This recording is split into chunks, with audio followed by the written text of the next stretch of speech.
Hello, guys. Welcome to another stream. This is a special stream. I really didn't plan on doing shows, but this topic is a little close to home for me. Number one, I am a sexual abuse survivor. I did go through the whole, a lot of young girls suffer that fate, especially in the Black community, and then you have to sit at the table or barbecue or whatever else with the person who violated you. So I wanted to talk about this because Charlemagne the God again is being talked about in regards to what he did back in 2001. He had sex. He raped a 15-year-old because he gave her drugs and alcohol. When I actually did a little bit more research on the story because I didn't know. I watched a documentary that her and her family came out with. It's unfortunate. It's actually really sad. And you know what infuriated me even more is when I was looking on YouTube to prepare myself for the show, I found him laughing. Yeah, I gave a girl Spanish fly, and it's so funny. This is who we have as the face of the Black community. And I named this video Black Culture is Killing the Black Community because people like him that promote rape culture, that promote pedophilia, let's just call it what it is, because he was 22 years old when this incident happened. He knew she was 15. He met with her mother, her brother, her family, and assured them that she was okay. I call that grooming.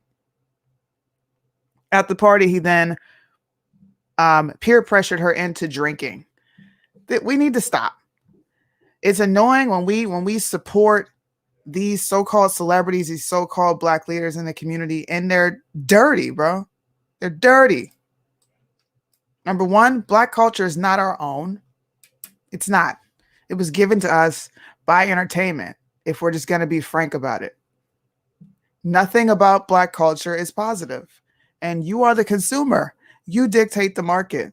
Why are we allowing poison to be sold to our communities? Why do we allow them to indoctrinate our children with having no morals, thinking it's okay to be a thought, sleep around, drug people?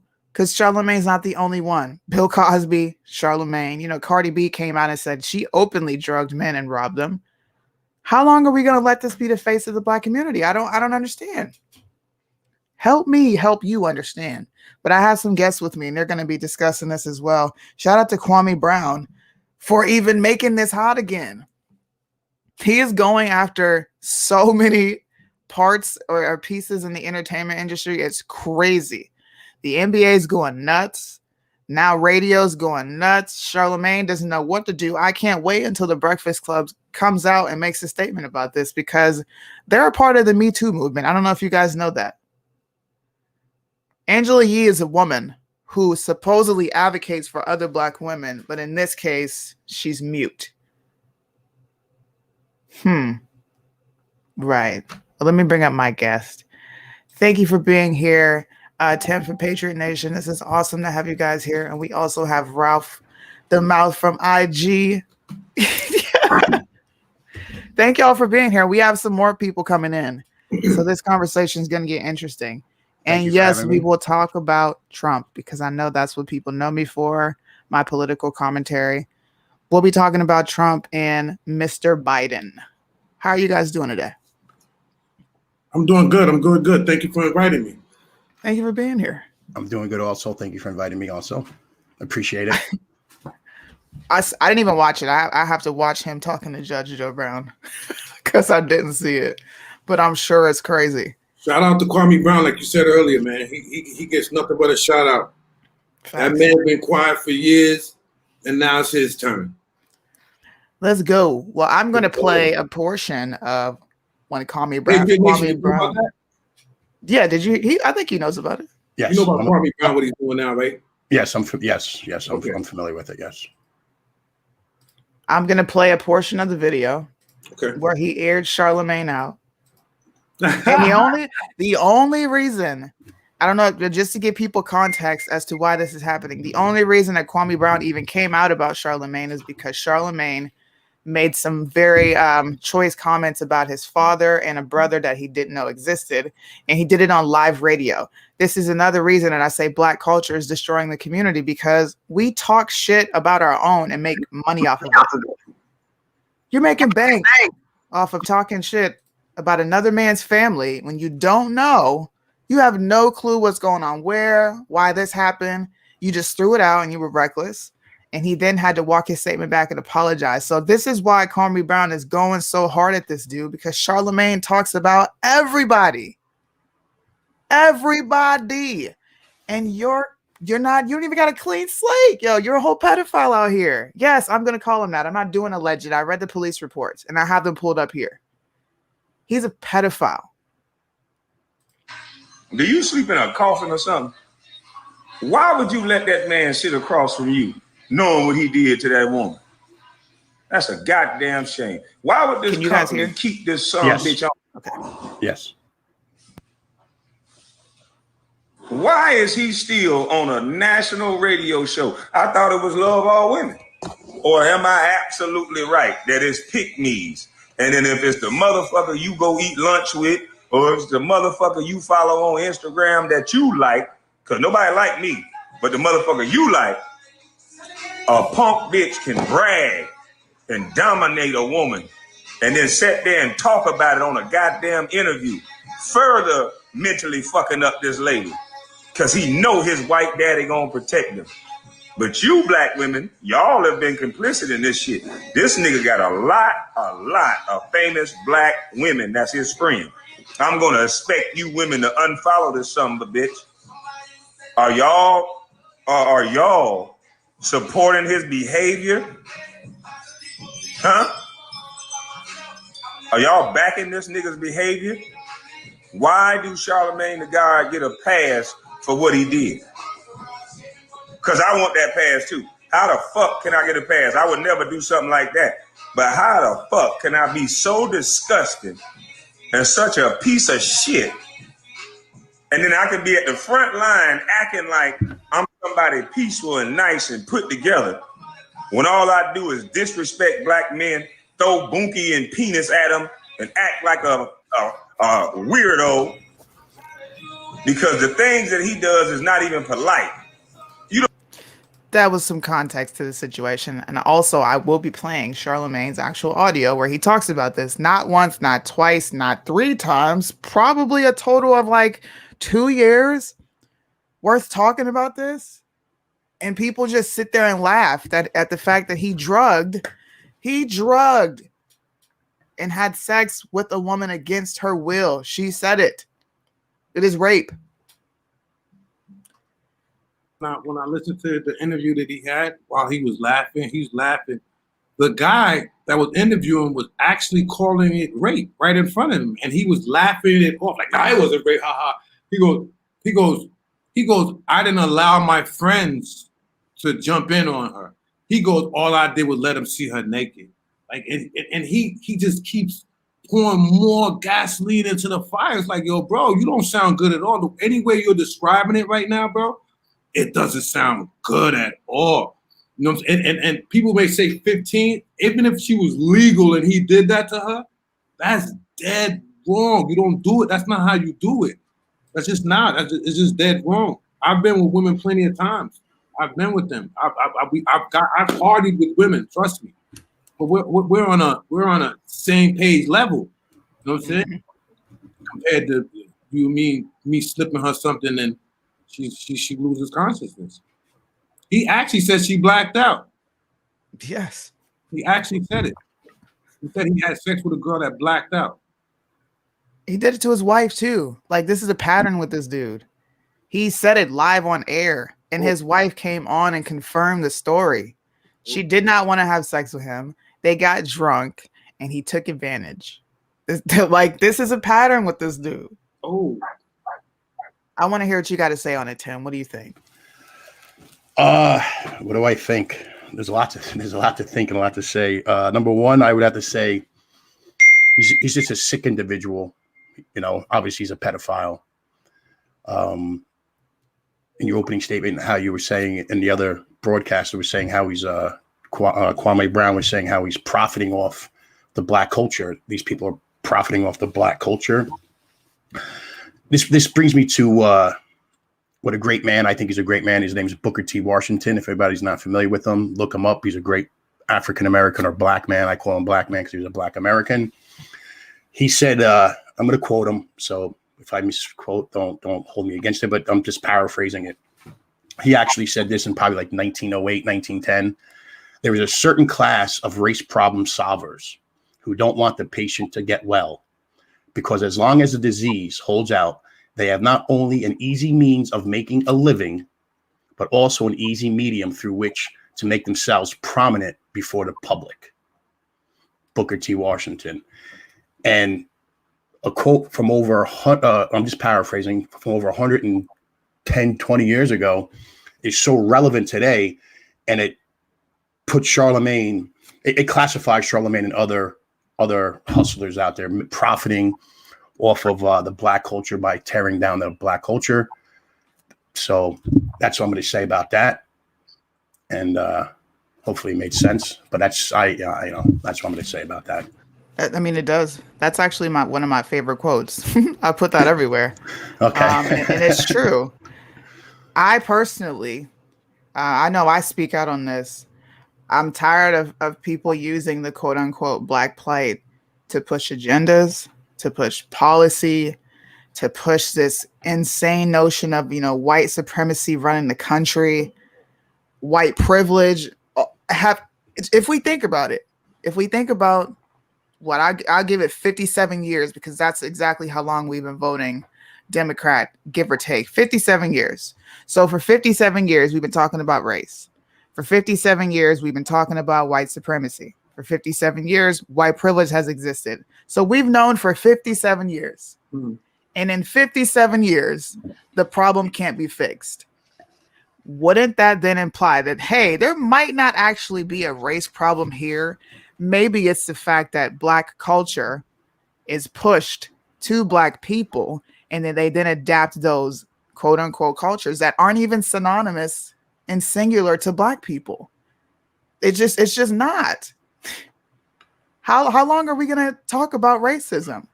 Why don't we talk about the fact that Charlemagne the God openly talks about drugging women? Why is that not a huge topic? We talked about R. Kelly nonstop. Well, he talked about R. Kelly nonstop. Let me just piggyback off that for a second. One man, one opinion. I look at it like this. When it comes to this, how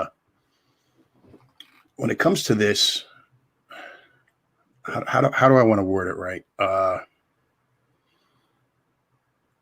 Let me get back. I'll make sure I word this right. Yeah. It's you said 57, 60 years, basically like what, 1964, 63, yeah. Really when it started. And it's just give me a minute. Let me just I want to think it out. I want to, I don't want to be okay. Go ahead. First of all, let me just say I appear to be a white man. I'm only half white. I'm Native American Indian. My mother's 100% Native American, and I'm also married to a black woman. So, but people perceive me as a white man. So I'll take that image with the white privilege and everything else, and so on and so on. So I just want to present my argument. Take your time. Let me know when you're ready. But you got another guest to sign in. Maybe. Hello, Rick. How you doing? Hi, everyone doing today? Good. Thank you for being here. I appreciate it. Thank you for having me. Yo, Rick, what's up, man? What's going on, Ralph? How's things? Guy, yo, you know, Rick is your Sudi. Rick is the one. Hey, Rick. It's tough getting on. Hey, Rick, how you doing, buddy? And everything going on. I've been trying to catch up with Tim too. It's just tough meeting up with everybody. Yes, sir. Going Good in to on see you, Rick. Right now, Ricky, going in on Charlemagne in that situation. I feel like that man should step down now, man. And some of the things she was saying, I totally agree.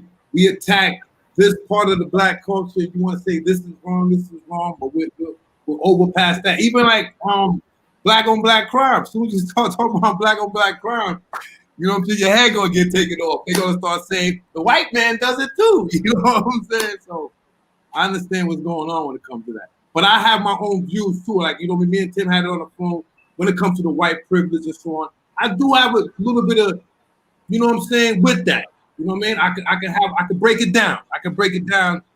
Okay. I'm gonna challenge you on that thought though. There is. I just want to say one thing. There is one thing, Ralph. Pardon me 1 second. From my head with this, you know. I know Listen, coming from my head. There is no such thing as systematic racism. Not in 2021. So The way you okay. Okay. Hold on, before we go there, we got to finish the topic of Charlemagne. Yes, you're right. You're right. Sorry about that, Suni. Sorry about that. I want to know what you think on the topic, Rick. I don't know if you know everything. And if you don't, let me know. I only know what there's 2 video clips that I saw. Okay. I'm not fully up to snuff. He was commenting on, he was doing an interview where he inadvertently admitted to drugging and raping another young lady. I guess this was years ago. From 2001. Yeah, I think it's horrible. I think he actually admitted to a crime. And for people asking why he's not in jail, he's not in jail because he took a plea deal. Mm-hmm. He took a plea deal because the young girl did not testify in her own case. Her mom didn't want to further humiliate her. So the mom said, whatever, you know, and I'm a mom, so I'm not going to judge her mother, but I do have questions for that situation as well.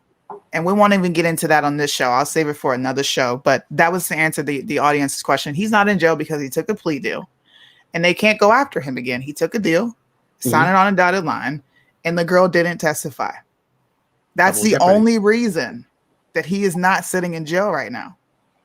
The only reason. I don't disagree with that. I don't think it makes him any better or his position any better. But that's actually a good reason why he's not in jail. The legal reason why he's not in jail. You know, it's pretty clear cut for me in that regards. So I've had people challenge me on this as well on Instagram. Well, women lie. The fact that is your first response to this man, I just told you he's been talking about this for 2 years straight, and he's not remorseful. He laughs as if it's funny to drug anybody. Like, I don't care if she was 30, bro. I don't care if she was like, yeah, I'm probably gonna have sex with you at the end of the night. I don't care. You don't give somebody a drug to the point where they're not coherent. And he said she was passed out, blacked out. Can I check in on that for a second? Go ahead. I agree with everything you just said.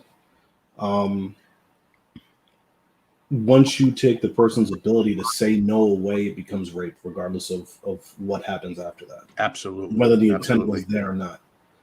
So I agree with everything you just said. To go back a little bit to what you were saying before, women lie. That's true. Men lie too. And where I'm going at with that is I don't believe in this new movement of believe all women, or believe all men, for that matter. I'm a very firm believer in facts and data. If you want to beat me in an argument, or if you want to convince me to come to anyone's side in this particular argument, the first thing I challenge you on is, well, what does the facts say? What does the stats say? You know, what does the data say? And then we'll we can backtrack from there.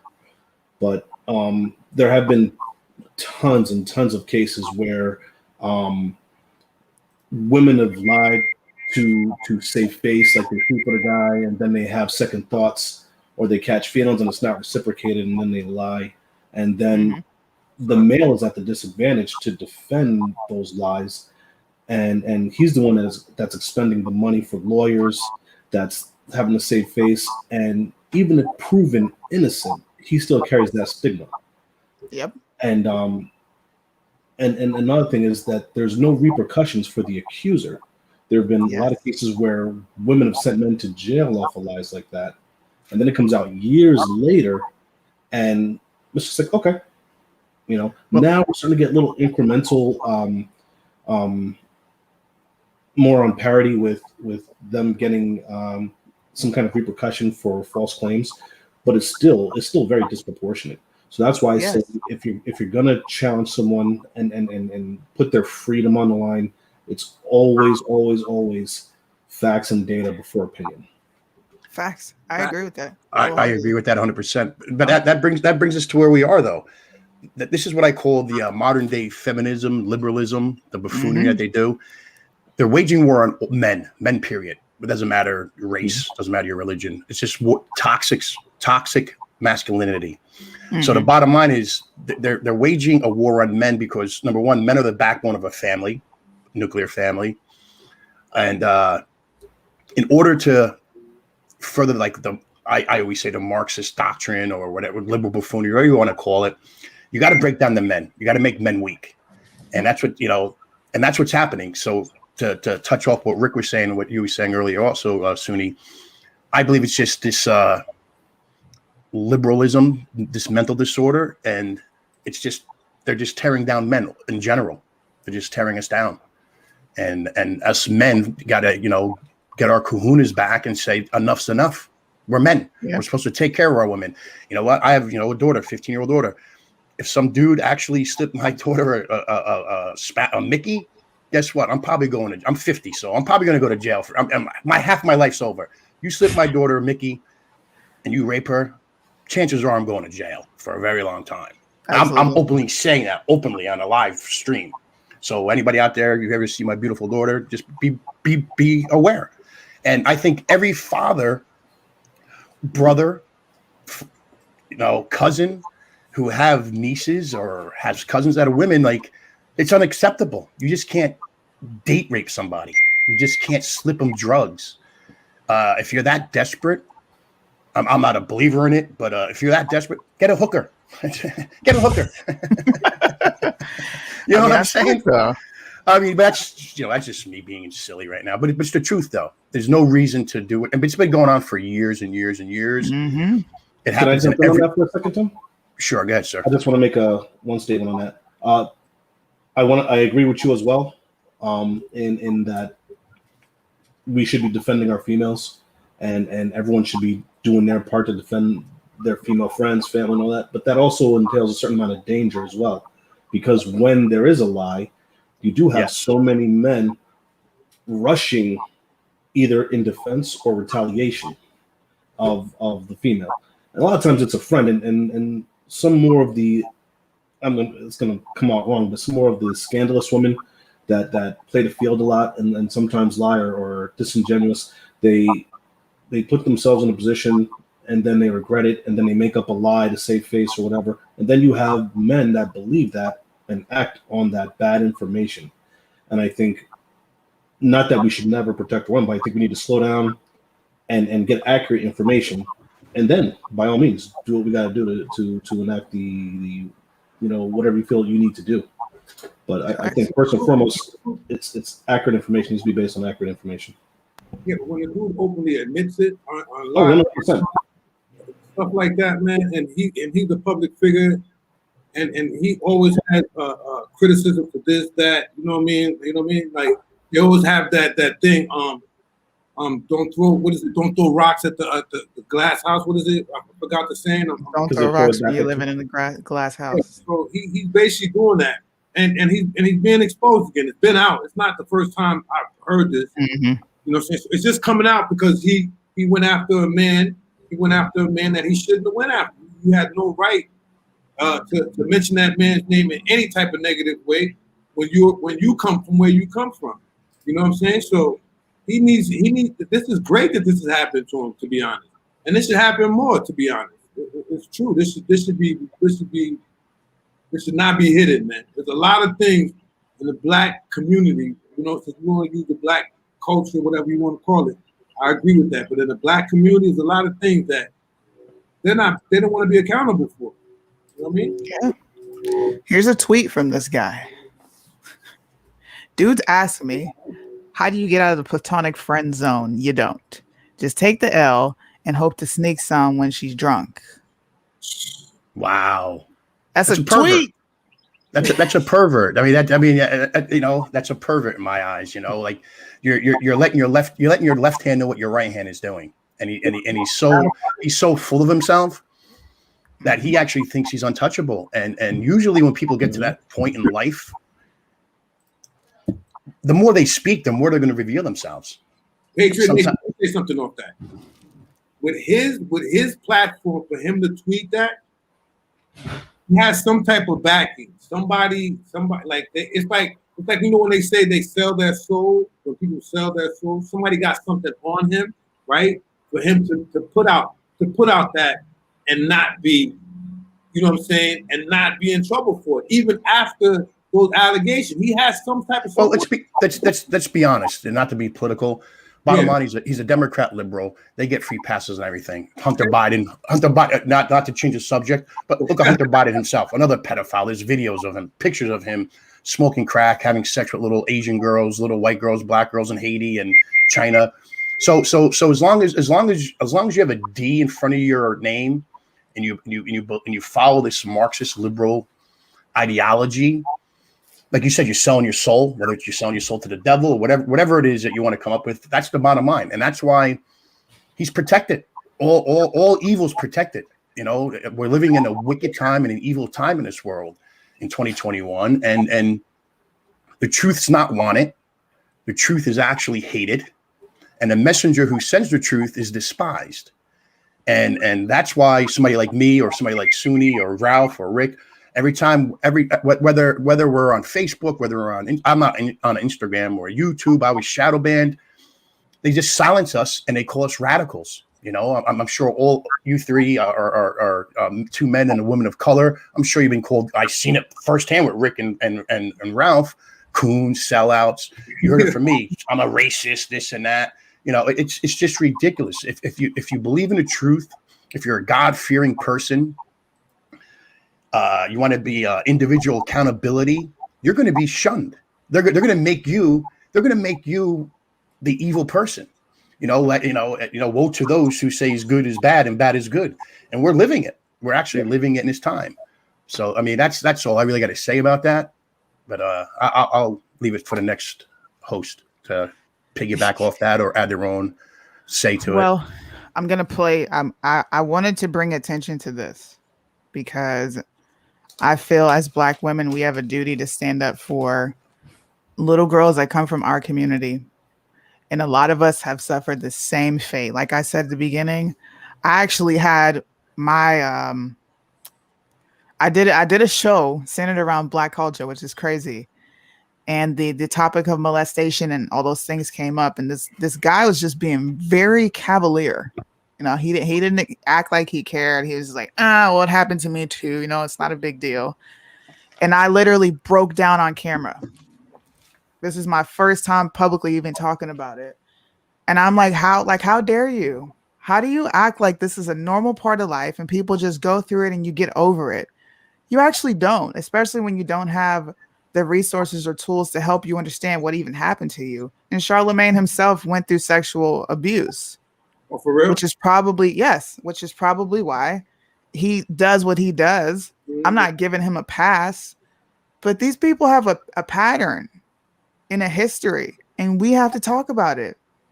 I'm tired of this being taboo within the Black community. Black culture is destroying us. And if you don't wake up and see that it's literally a product and it's not even your own culture, because culture is not singular to race. If we're going to talk about culture, let's talk about nationality. Let's talk about American culture. Let's talk about where we all came from, because these things don't just happen in the Black community. It happens to white people. It happens to Hispanics, Asians. We're all going through something.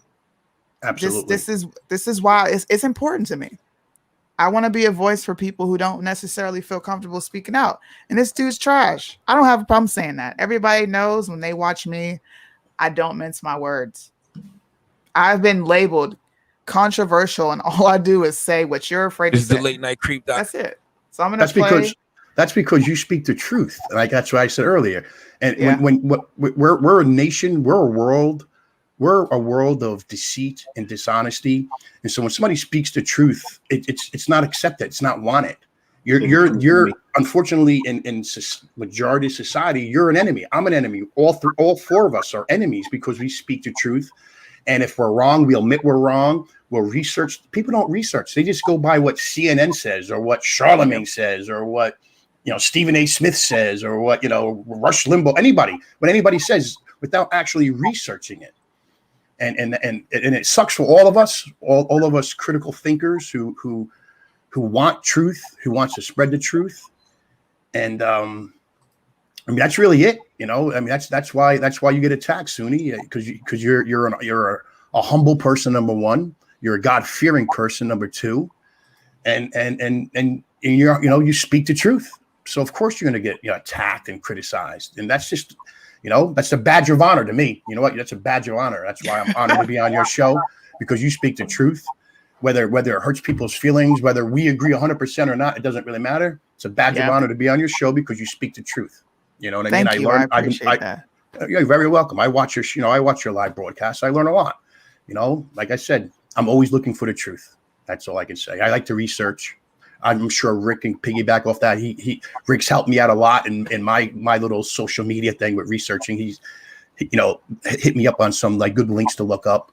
So that's what it's all about. We all got to share each other's knowledge to get to where we need to be in society to make the world a better place. Absolutely. That's what it's all about. I'm going to play a portion of this because he actually talks about the entire incident. And he lies. Now, I gave you guys context. I gave you a backstory. And when we're done here, I'm going to show you the documents. This dude is a straight liar. It's theLateNightCreep.com. Oh, wow. Creeping. What's the wildest shit you ever did, like, after, like, since you gained fame with, like, either groupies or I don't do that shit. I'm scared of that kind of shit. I done had a rape charge before. Oh, for real? Hell yeah. I'm scared of that kind of shit. I don't even play them. You got, like, a charge? How you beat that?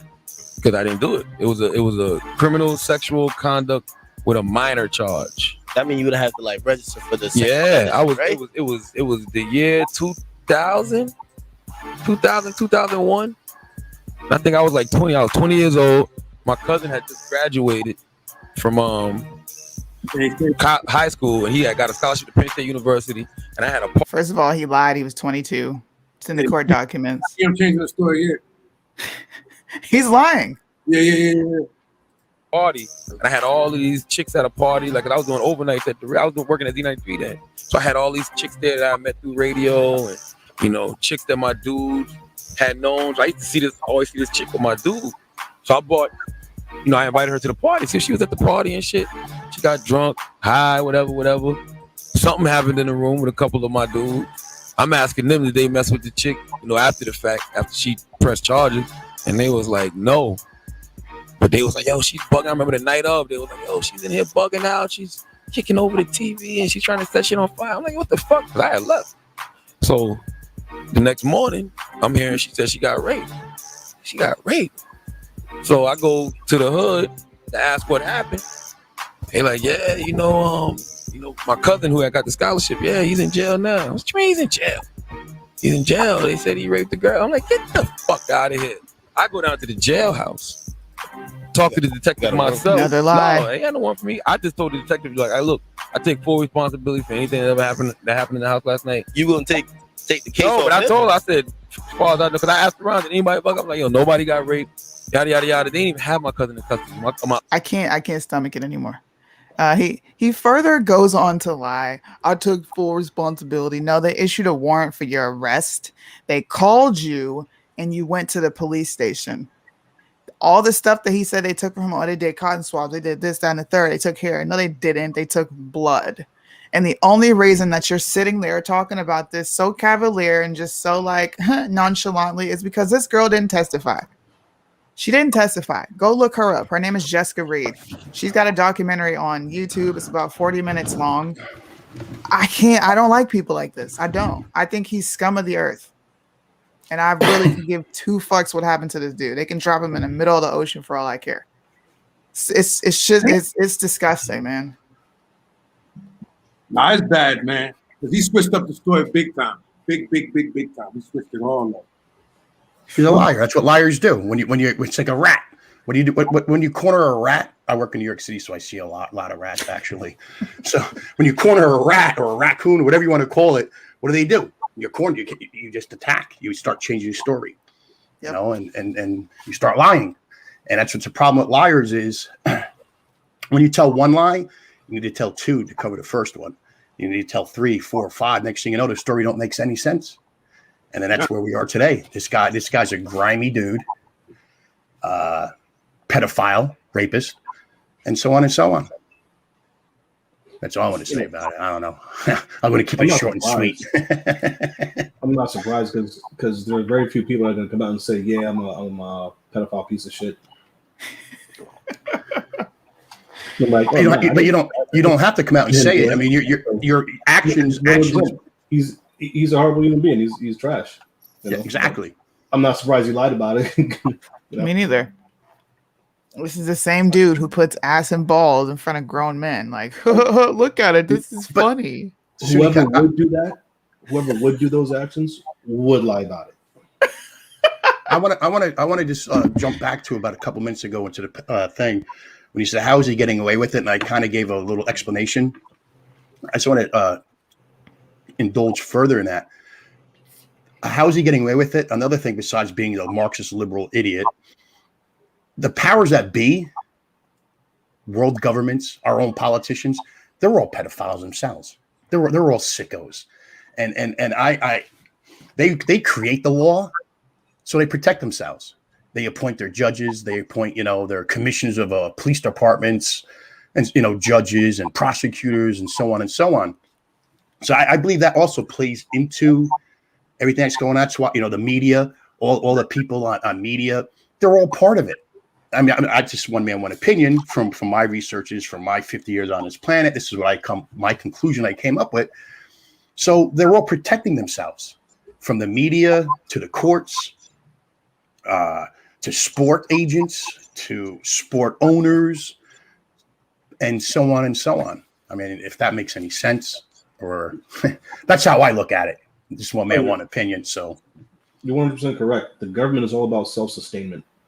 It'll always prioritize itself first over the populace. Trump going after them people? Oh Lord! Trump falls into that same category too. I mean, but I think he put a target on his back when he said he was going to expose all the corruption, because in everyone at that level is a liar, cheater, stealer, in some cases killers, and you're surrounded by liars, cheaters, stealers, killers. So when you say you're going to go there and clean up all the corruption on both parties, left and right, they're going to look at each other and say, "Hey, business has been good over the last several decades. Even when we are in a recession, business for them is still awesome." So when you have someone come into the fray and say, "Hey, there's a lot of crap going on in here. We need to clean this up," you kind of unify both parties against you. The only reason why Trump won was because he was speaking the language that the regular people wanted to hear. Yep. Well, that's what I call. I always use the term for years. It's called legal plunder, or legal plunder. What's plunder? Plunder is theft. If I do it, I go to jail. But if you're a law or a lawyer or a legislator, it's legal plunder because you're doing it legally. You make the law. So it's the same thing. Our government and world governments are now legalized organized crime. Like the mafia, the Russian mob, Italian mob, whatever, Colombian mob, like they're organized crime, but they're legalized and they're writing the laws. So they're protecting themselves. And this is the issue. And like you said, Trump came in, for 50 years of Trump's life, he sat there at these parties. He was a businessman. People got to realize that he was a businessman. So as a businessman, you're going to sit back and try to make your money. So I'll donate to Democrats. I'll donate to the Republicans. But he was on the inner circle, just biding his time. And he had enough. He ran for president. He says, "Listen, you guys are sickos. I'm a billionaire now. I have grandchildren. You guys are a bunch of sicko, pedophile, rapist, lunatics." Just like Ron Paul said years ago when he left Senate. They're all psychopaths. They're all psychopaths. And their gig is up. They know their gig is up, and it's going to come to an end one way or another. It's going to come to an end. Isn't that one of the topics for tonight? Trump 2024. Yeah, and Trump 2024. Now I know a lot of people are. I like Trump because of his policies. I like Trump because he's an American. He's down to earth. He's rich as shit, but he's still an American, and he can relate to us at that level. But Trump is still a man. He can't save America. Nope. I think we have to be real with ourselves. Even if he did win 2024, America's going to fall to its knees. There's going to be a socialist, a communist agenda that takes over. And I just want people to grasp that and really understand, like, Trump's great. I love him. But I'm on I got tunnel vision right now. I can see what's going on around me. I'm not oblivious to it. But I'm just focused on God and people waking up to what's going to happen to this country. This is just a rehearsal. You think it's bad now? It's inevitable. It's going to happen. It is. And like you said, with Trump's just one man. Unfortunately, it's both sides of the aisle, in my personal opinion. It is. There's only like a handful of people on the Republican side, like a Ted Cruz or Rand Paul, Mike Lee, Ron DeSantis, the governor of Florida, a couple of governors who are fighting for liberty and the Constitution, and the rest of the people are just profiting off of it. They're the way they conquer and divide us through nonsense is just and people fall for it, though. I mean, we're supposed to be educated. Like, how many people now are in college, have degrees, but yet they have not one lick of common sense? And, yes. and it's almost embarrassing. It's like you wasted all, like, okay, you got a degree, but you're dumb. I call, actually, I don't call them. I mean, it's a term that was around since the 1920s. They're useful idiots. They're useful idiots because they're indoctrinated. They were taught to think inside the box, not outside the box. Mm-hmm. And life experiences give you, whether you're educated or not, or self-educated, because I believe, I never let school interfere with my education. That was just me to go there. So whatever, I could play sports or whatever I could do and talk to chicks, whatever, growing up. But other than that, school was never for me. Like, I didn't get my education in school. I got it outside of school. And people just gotta wake up. I mean, common sense is just not that common in a senseless world. And that's where we're living. We have a senseless world. Everybody's over-degreed. There's no jobs for their degrees. And their degrees didn't teach them how to think and reason. You got to learn how to think and reason and improvise. Question. I'm a skeptic, obviously. You got to question everything. And it's not so much as, well, this is what was said, or this was said, that was said, this state. You got to look. I'm sorry. Go ahead. I was going to say what it is you got to look at, like, what events led up to this being newsworthy or historical. Like, what led up to it, not what because the news media is saying or your professor's telling you this. They're only telling you what they want you to know. Right. They're not telling you what led up to those events, where now it's newsworthy and stuff like that. Well, since we're talking about what the professors and educators and all these institutions teach, we can get on the topic of systemic racism. I've been Black 30 years.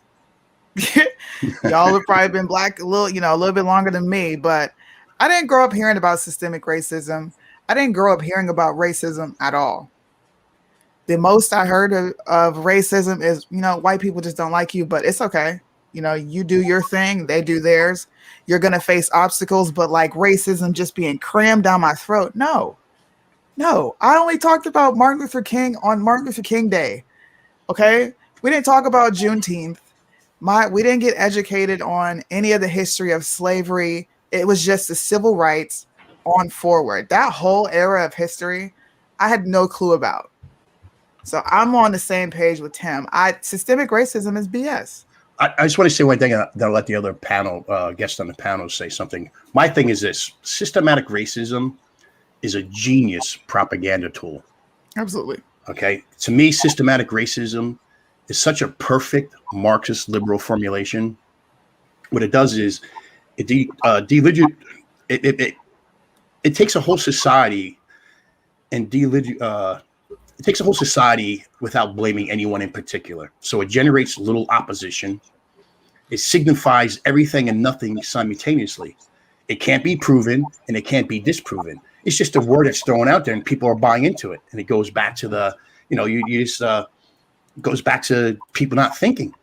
Mm-hmm. It doesn't exist. Not in 2021. If you want to talk about it in 1860, okay, I agree. It happened. up until, somebody my age, I'm 50, anybody my age or younger, I'm the first generation. Ralph and myself are the first generation that were students after the Jim Crow laws, after segregation. So we're the first generation of that. So anybody my age or younger that cries this is just barking up the wrong tree, because you didn't face it. You didn't see it. Maybe our parents did. Our grandparents did, absolutely. But somebody my age, and you're actually somebody, I'm going to say I'm Generation X. So you're talking people that are like 56, 57 years old to like 43, 44. We didn't see it.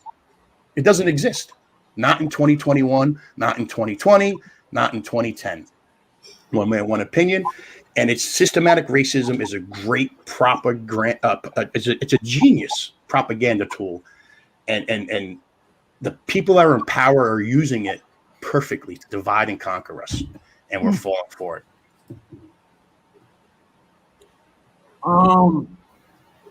I believe it exists to a certain degree. I seriously believe it does. And the reason why I say that, I can look at it. Let's look at it like this, for example. It's like I would tell Tim the same way. It's like a mother has a child. It's not a good way to raise a child, but she has two kids. She treats one better than the other. She raises them both, take care of them both, but she just treats one a little bit better. I don't believe we're in a systematic racism where blacks have no opportunity. I'm Haitian. I can't actually say that when I watch my peoples come from Haiti, come over here in this country and do well. So you can't tell me a black person there's not opportunity here. But I also believe that there's some form of favoritism towards the other child, the other two kids, the white child, the black child. I just feel like there's some form of favoritism. Let's not call it systematic racism, whatever you want to call it. Who's favorite of the two children? Who's running favorite? Let's say who's running the show as far as the country. Who's as a actually? Let's let Rick talk. But who's favored, the white child, or you're saying it's two children in 2021? Who's favored, the white child or the black child or the Asian child? The year, when you bring up the year, you say 2021. I have to think about that like that. In 2021, is it present? It's present day. No, because I remember even when I grew up with you, bro. So I ain't going through no. What she said, I can agree with it to a certain degree. I didn't go through too much racism where white people calling me nigger and blah, blah, blah. I probably got called a nigger how many times in my life? Probably what, twice by a white dude? Once? You know what I'm saying? If I can remember, one time, twice. That's it. And it was because I was having problems with him. And that's what the word he wanted to use, and I took it the way. Is that racism, or is that just ignorance and prejudice from somebody calling you that? True. If you look at that, racism would be you can't drink out of the same water fountain as me. You can't sit down in the same diner at a restaurant with your family, with my family. You can't go to school. That's racism. It was like name calling, but that's name calling. Yeah. Go ahead, Rick. I get this argument a lot online, and I think people confuse and conflate systemic racism and individual racism. Systemic racism is the system is racist, right? The system is engineered to be racist and openly favors one group over another, right? Or hinders one group over another. Now, within the system, you can have a racist individual who is enacting their own will, their own little policies. But the system, every system and every government agency and organized business, there is no business that I'm aware of. There is no government agency that I'm aware of in the United States that has open policies that actually puts down one race over the other, right? Now, I'm going to backtrack on that a little bit, with the exception of like affirmative action, because there are some policies that do favor blacks, but I'm talking about for the blacks on the black end. When we cry systemic racism, when we cry about we are being held down, I disagree. I disagree immensely, because if we find someone, let's say a judge, they say judges are handing out more time to blacks than whites. Okay, fine. There's a lot of variables that go into that. If the crime was the same, was there other crimes committed during the commission of that crime, such as fleeing, resisting arrest? Did you have an accident? Did you have an accident while fleeing and cause other issues? You know what I'm saying? There's so many things that go into that add on to it. Are you remorseful? Do you have a prior history? So on and so forth. There are very few incidences where both criminals are exactly the same, and the only difference is the color. The only difference. It is almost impossible to find that. And then within the same municipality, and they get different time. It's usually dictated by law. Law says how much the minimums and the maximums are, and then the judge has some kind of discretion, right? That said, when you find a judge or anyone acting in any kind of capacity that does that kind of favoritism and it's identified, there's a legal recourse to remove them, right? You wouldn't have that in a systemic racist environment. It would be like it's set up for that, like segregation. That's what Tim was touching on before, segregation, right? Back before the Civil Rights Act, America was systemically racist, and the laws have leveled that out. It's leveled the playing field for all people involved. Now, if we can identify racism, right, in the government, we can address it, have people removed, and if it's egregious enough, we can have them criminally prosecuted, which has been the case with some of the judges that they found that's been handing out disproportionate time. That said, that defeats the purpose. That defeats the argument of racism, because it's not even legal anywhere. It's not legal. Now, that said, there is favoritism, such as the affirmative action. There are scholarships for blacks that whites can't even get, and other minorities, right? I understand the purpose and intent behind it. Do I agree with it? I don't know. I'd have to do some more research before I throw a lot of weight behind it or against it. But I do know it's there and it exists. And I wouldn't say it doesn't exist. We have a lot of programs and benefits for us as a culture that are not afforded to other races, other cultures. So but I would strongly disagree with anything that says that America is systemically racist. Do we have racists here? Yes. And I actually support people being racist. And what I mean by that is, if you should never have the government come in and tell them you're not allowed to hate somebody for whatever reason. Just like they can't come in and tell you have to love somebody for whatever reason. I want the freedom to love who I want to love and hate who I want to hate. Now, if you hate somebody, okay, that's on you, and you're a horrible human being. For if it's something stupid, you're a horrible human being. I don't have to mess with you. But I wouldn't tell you have to love somebody. So that was it. That's what I was getting at. I just want to touch on a few things. I was taking some notes here. I can back on what you just said. And sometimes when I be seeing, like, sometimes when you hear blacks who will complain about going into a neighborhood that's all white, and the neighborhood wants to, like, everybody in the neighborhood wants to be white, and you hear blacks complain, I'm like, oh, that's what they want to do. Leave them alone. Like, they want an all-white community. Like, what's wrong with that? Why don't you just do your own community and stuff like that? So when you say stuff like that, I agree. I don't disagree with somebody who wants to. If you don't like me, that's why I kind of fell for Trump a little bit. You know my stance with him. I got attacked for Trump because I wouldn't hate on him. Mm-hmm. I always say politics. You know me. You know my stance, and I used to like that straight up stuff. No, what you call it? What that thing? No prompter. You know Trump ain't got no damn prompter. You know what I'm saying? That's what gets him in trouble. He's unfiltered. His mind. Can't do that in politics. I used to catch on to the media. I used to catch on to the media trying to make him look racist, even if he was or wasn't, I didn't care. But sometimes, like one time I seen him yell at a CNN lady. He yelled at a white lady from CNN. He called her all kinds of names and stupids and whatever. Then the black lady jumped in and he did the same thing to her. And then what the media said the next day, Trump attacks black lady. What about that white lady he was yelling at too? Y'all didn't think he was walking on that white lady and that white man. And y'all ain't say nothing about that. But as soon as he said something to the black lady, y'all got it on the media. Trump attacks black woman. I'm like, see?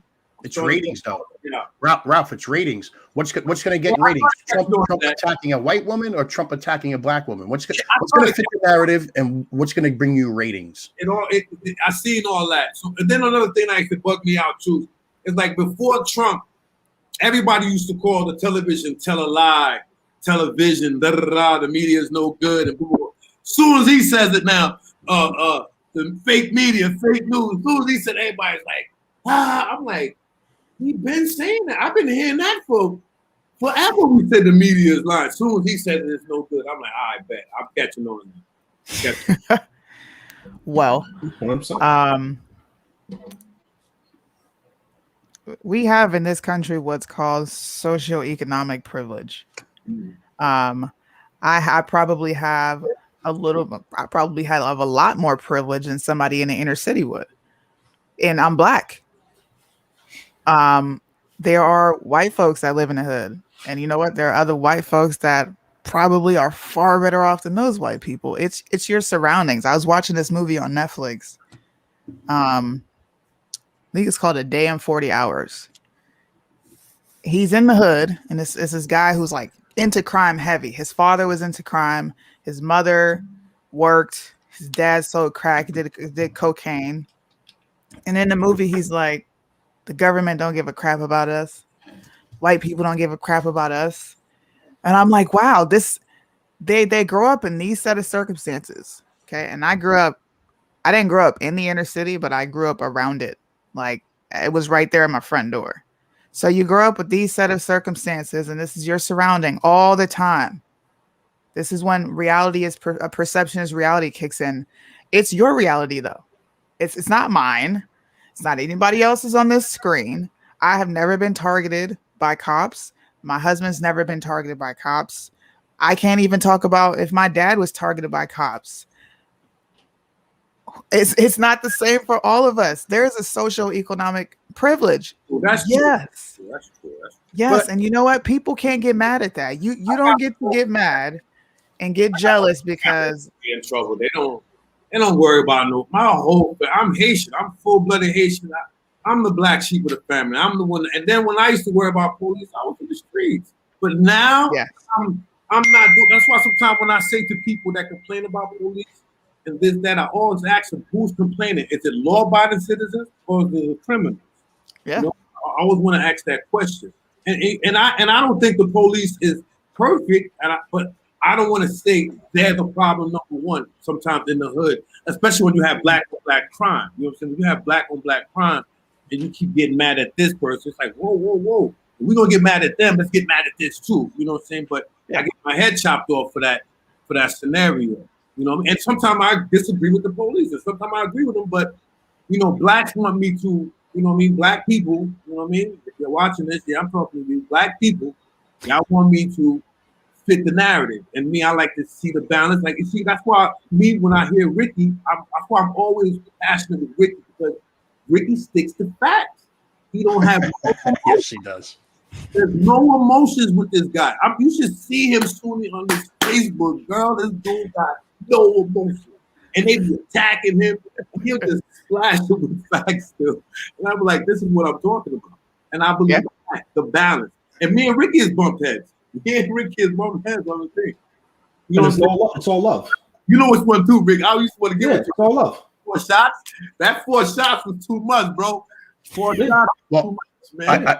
I gotta say, go ahead, Rick. Go ahead. Sorry, go ahead. I was going to jump in on what Ralph was saying for a little bit. The issue, I have an issue with urban black culture, right? Absolutely. I find it extreme, not black culture, urban black culture. I find it extremely destructive. Like, if you go to school, if you go to work, if you're doing something about yourself and you move out of the hood, you're a sellout. You're not looked on as someone who made it, someone who was successful, something to aspire to. Because you should just stay in the hood and the ghetto with high crime and high poverty? That should be the goal? No, the goal is to make it out. And when you see that, you emulate that, right? You emulate success. And they always trash talk, well, the white man does this and the white man does that. Okay, what are they doing? What successful traits are they doing? And emulate those. But if you do that, you're criticized and ridiculed. So what do we have? What are we perpetuating on TV, right? Infidelity, violence, drugs, right? You're not real if you don't get shot. You're not real if you don't have several baby mamas. Like, these are the things that everyone talks about, and it's like, okay, well, I'm real. Oh, you're real what? Okay, and they call me Uncle Tom. They call me race hater, race traitor, all that stupid stuff. And I was like, okay, I don't cheat on my wife, right? I go to work, I do my thing, I come home, I provide for my family, right? We moved out into the country, we're doing well, right? But they don't look at the success of what it took to get there. They only look at that I left and the method that I chose to do it. And there's a lot of hate involved. So I disagree with urban black culture in that regards. In terms of the police, I think me and Ralph kind of diverge here. I tend to side more with law enforcement only because I put myself in their shoes. In all the situations, I put myself in their shoes.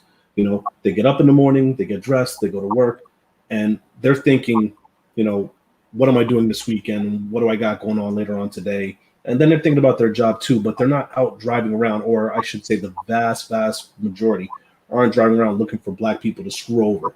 Just driving around angry, like I'm gonna find this black nigga and I'm gonna pull him over and I'm gonna ruin his day. Mm-hmm. And then we set the tone, right? You get some people like, I got pulled over a lot. I still do. I get pulled over a lot. And maybe it's because I'm black, but I have dark tints, right? I got jet black tints. So I give them a reason to pull me over. And when they pull me over, I roll down all my windows. I don't care if it's raining, it's pouring. I roll down all my windows. I turn on all my dome lights, 2 hands on the wheels, vehicle off, and I'm polite. How you doing today, officer? How's your day going? And it sets the tone. And anything they ask, I will do. Even if they're dead wrong, the side of the street is not the place to argue.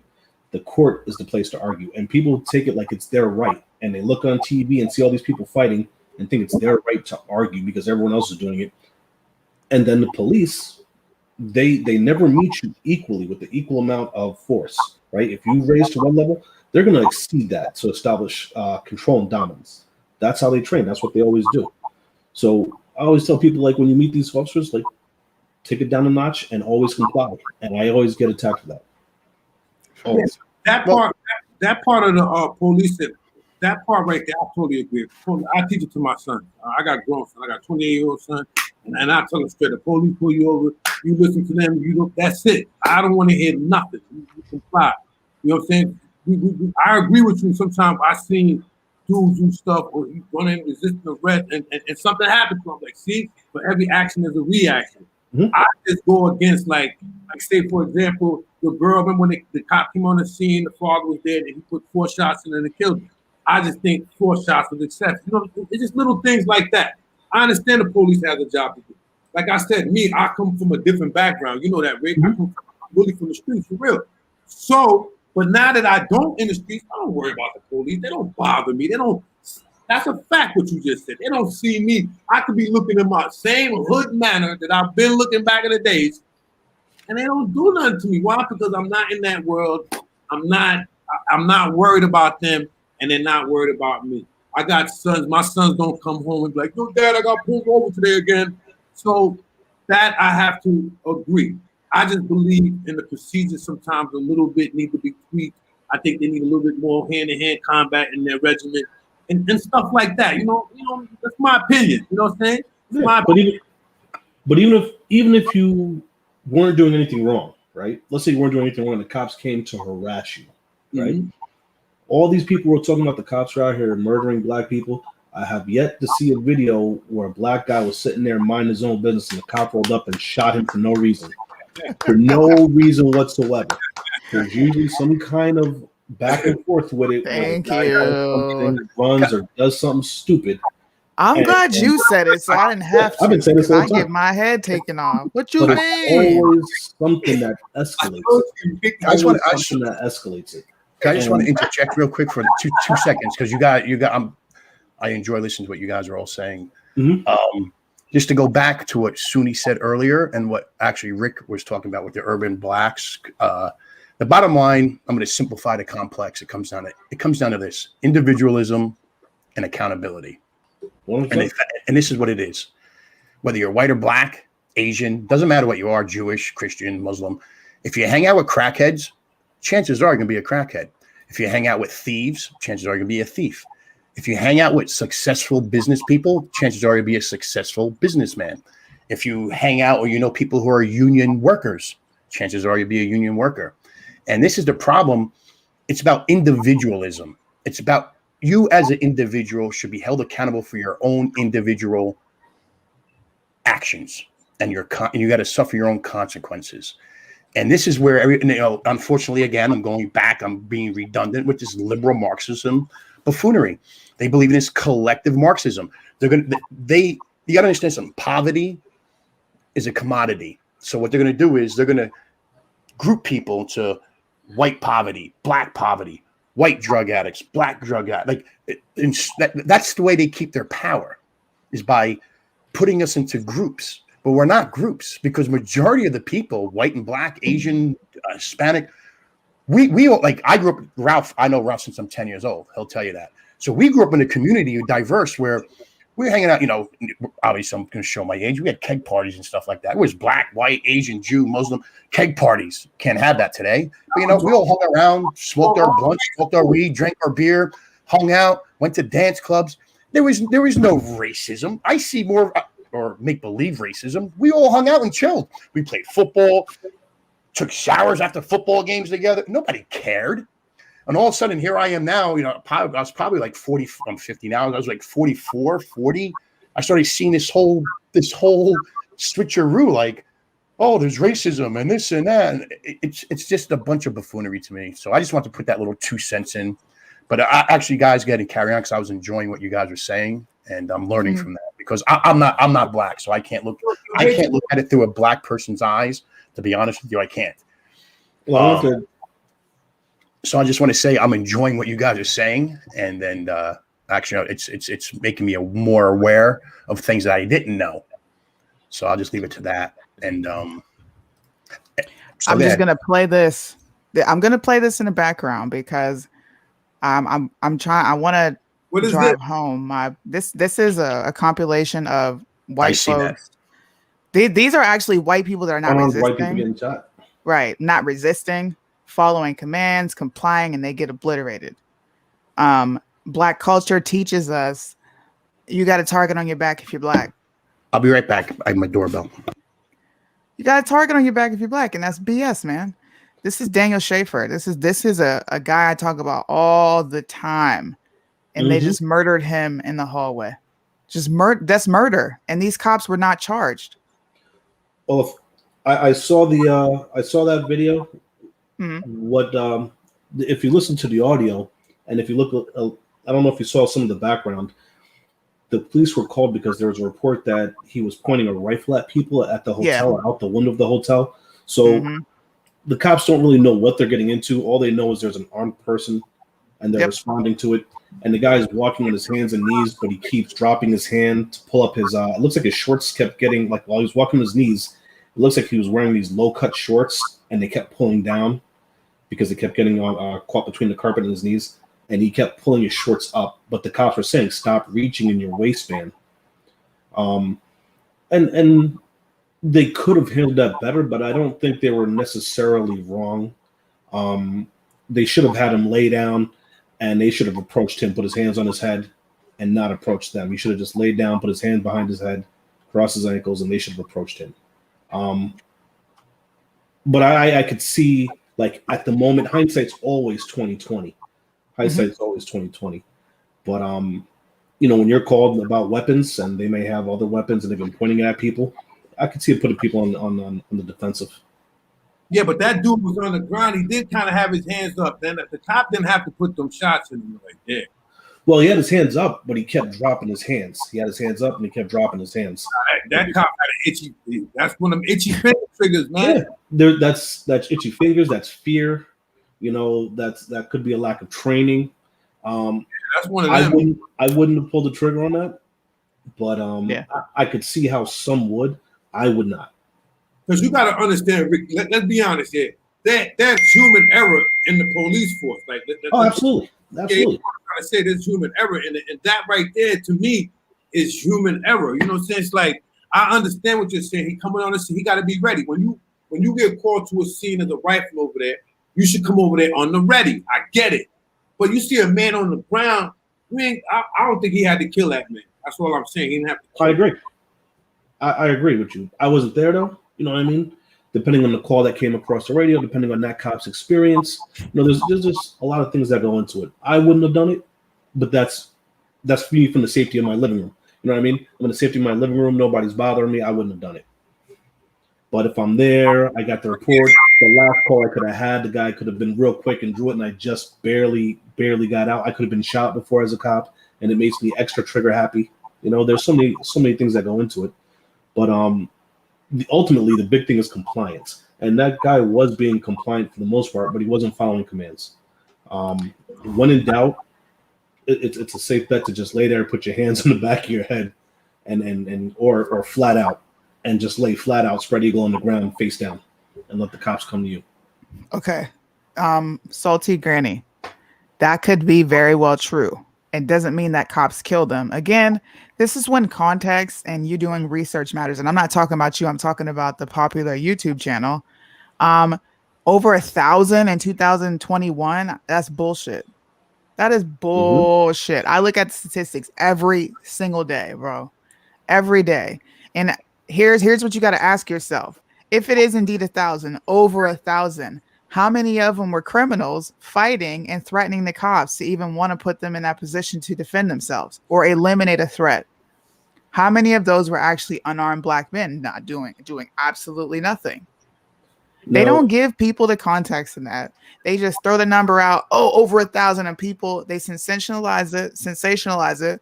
People are emotional. This is a trigger for black people. So they see that and they're ready to go to war. And it's so far from the truth. And sometimes I'm not gonna lie, when I hear that, because it's like for example, right? I was talking to somebody and they was doing what they was doing. That they was talking like, "Yo, the police is killing black like crazy." I'm like, "Yeah, it looks bad," and that's the word that I use. It looks bad, right? And I was like, why are you complaining? The police never did nothing to you. I said, you complaining like they did it to you. I said, how many other people are complaining about the police? Nothing never happened to them with the police. They're complaining for somebody else. And you don't even know what that person's done. You don't know what limelight. That's why I always ask that question. Who's really getting harassed by the police? Is it the criminal, is it the law-abiding citizen, or is it not, you know what I'm saying? Like, that's a good question to ask. Who the police really shooting? You feel what I'm saying? I'm not saying it's right. I'm not saying it's right, because this time I see it, I don't care. I'm like, yo, the police is wrong. This time I see it, I'm like, see, he shouldn't have resisted. He shouldn't have did that. But who is the police really harassing out of that 1,000, like you said?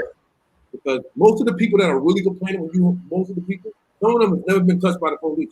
They have an issue. They're going by the media. They're only going by what the media keeps showing them. And then, like you just showed, you showing these videos of these black shootings. Why don't the media do that too?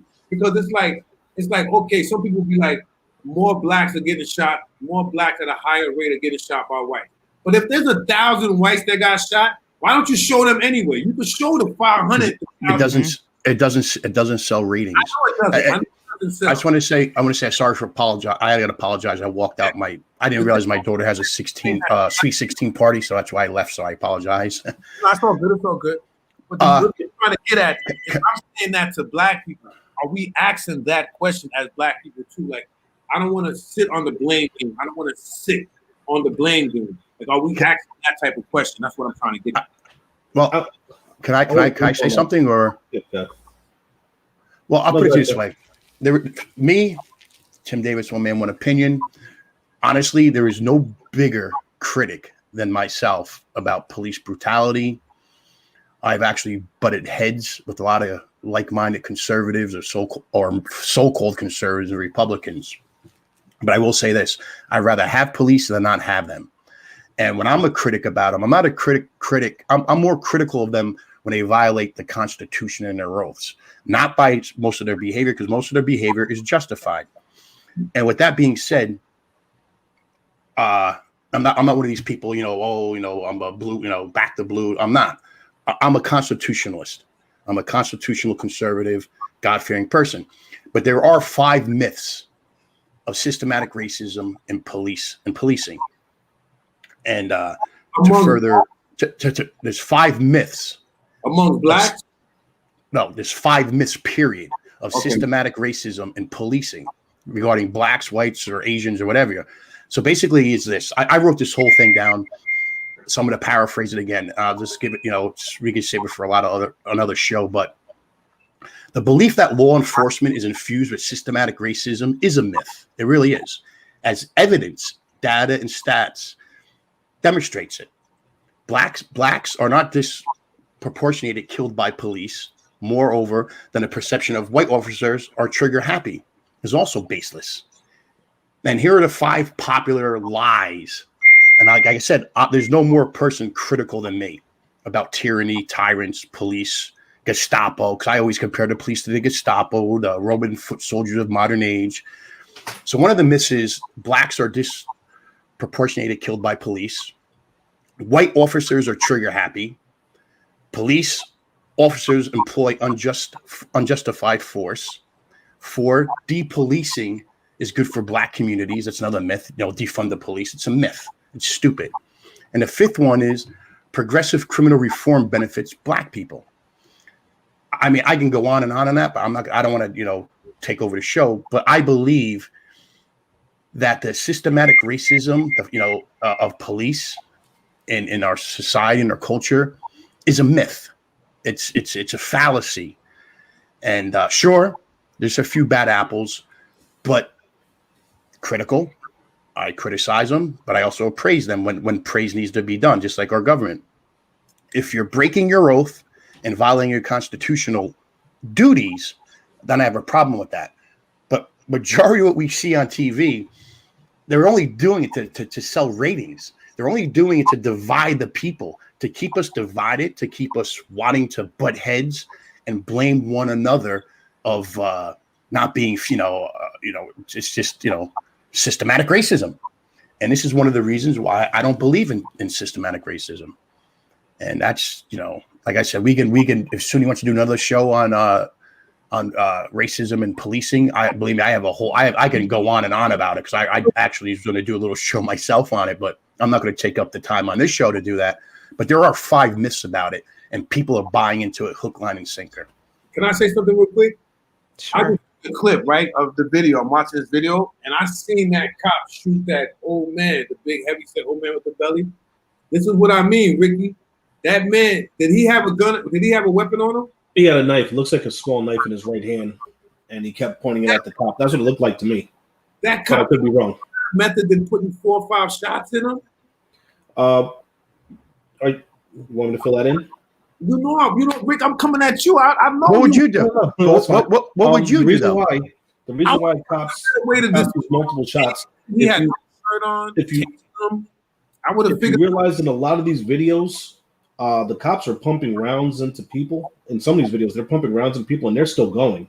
They'll get 2 or 3 tasers, several officers shooting at them, and they're still coming.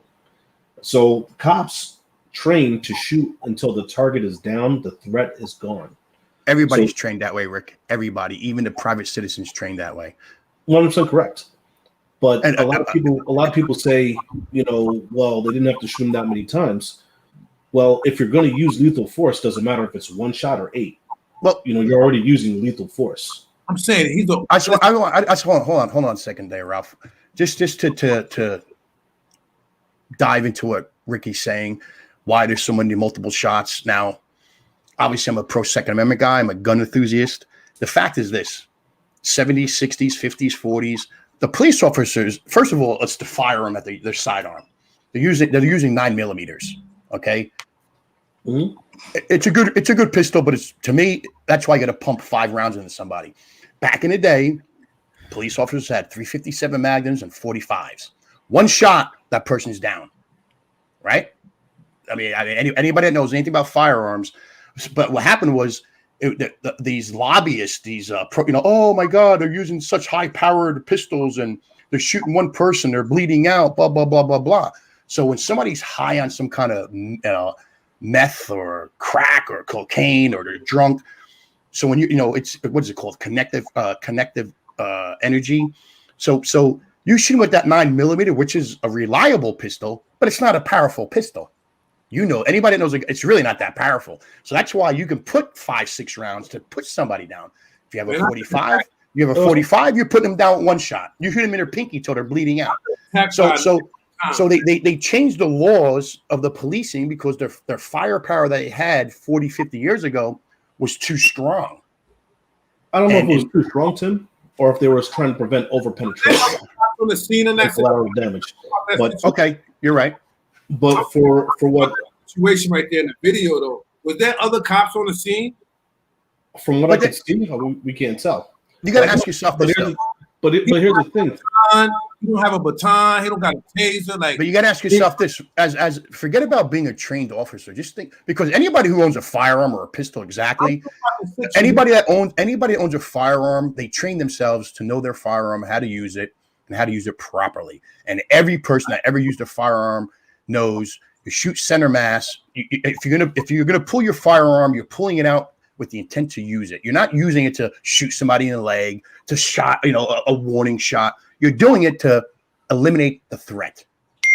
Okay, that's just a fact. That's just a fact. So when you eliminate it, so you got to look at it like this. You can't sit there and say, "Oh, these guys are trained professionals." Any gun owner who owns any gun is a trained professional. I personally believe that. I've been shooting guns since I'm 10 years old. I'm 50. The fact is this: what would you do, Ralph, or what would anybody else that wants to disagree with me? What would you do in that position if you're facing that? They're assaulting your daughter. They're coming after your wife. They're coming after your neighbor. And there's somebody coming out with a baseball bat, a knife, another weapon, and you have the weapon on your side. You have a split second to make a decision. Do you defend your neighbor? Do you defend your wife? Do you defend your mother? What would you do differently than what these cops do? No. See, when it comes to protection, somebody got a baseball bat coming after my family. They're getting plugged. I'm talking about that. I'm talking about that situation right there. That cop is on the scene. Okay, a man has a knife. He's out. Cool, I get it. Right? Was there other cops on the scene? So you trying to tell me there's 3 cops on the scene? A man pulls out a knife. An old man. A man pulls out a knife. And the best procedure the cop got is to put 4 slugs in them and kill him? Absolutely. Oh man, that's whack. Go ahead, Rick. It's not whack. It's not whack. You eliminate. Go ahead, Rick. Hold on. Go ahead, Rick. We got to let everybody talk. I don't disagree with Tim, Ralph. The non-lethal options are, like you were saying before, baton, taser. Right? In the taser may not be the most non-lethal because people have died from tasers, but tasers have a fail rate of 50% or greater.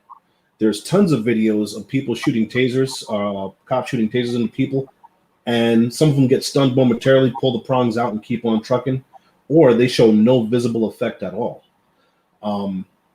So, when the cop is using his taser, that's his non-lethal means. If it's ineffective and he goes to the 9mm, that's his lethal employment. He's not sitting there, and I would never want a cop to be counting rounds as he's shooting.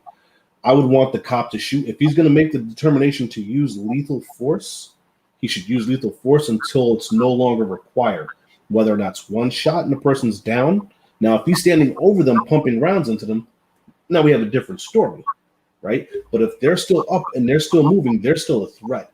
And if he needs to pump in 1 or 8 rounds into them, that's what it requires. That's how I see it, especially if I'm on the receiving end and someone's trying to stab me, like we made that mention of, was it Michaela Bryant, I believe her name was? She was in the process of trying to stab another woman. I don't know the girl's age. I have to go back and read up on it. But she was right in the process of doing that, and the cop was over 10 feet away. I think he was closer to 15 feet away. Too far to impact her physically, like to stop her physically, and outside the range of the taser, the effective range of the taser. He had less than 2 seconds to make a decision to save that girl's life. And he did, and people lost their minds. Me personally, I applaud the cop.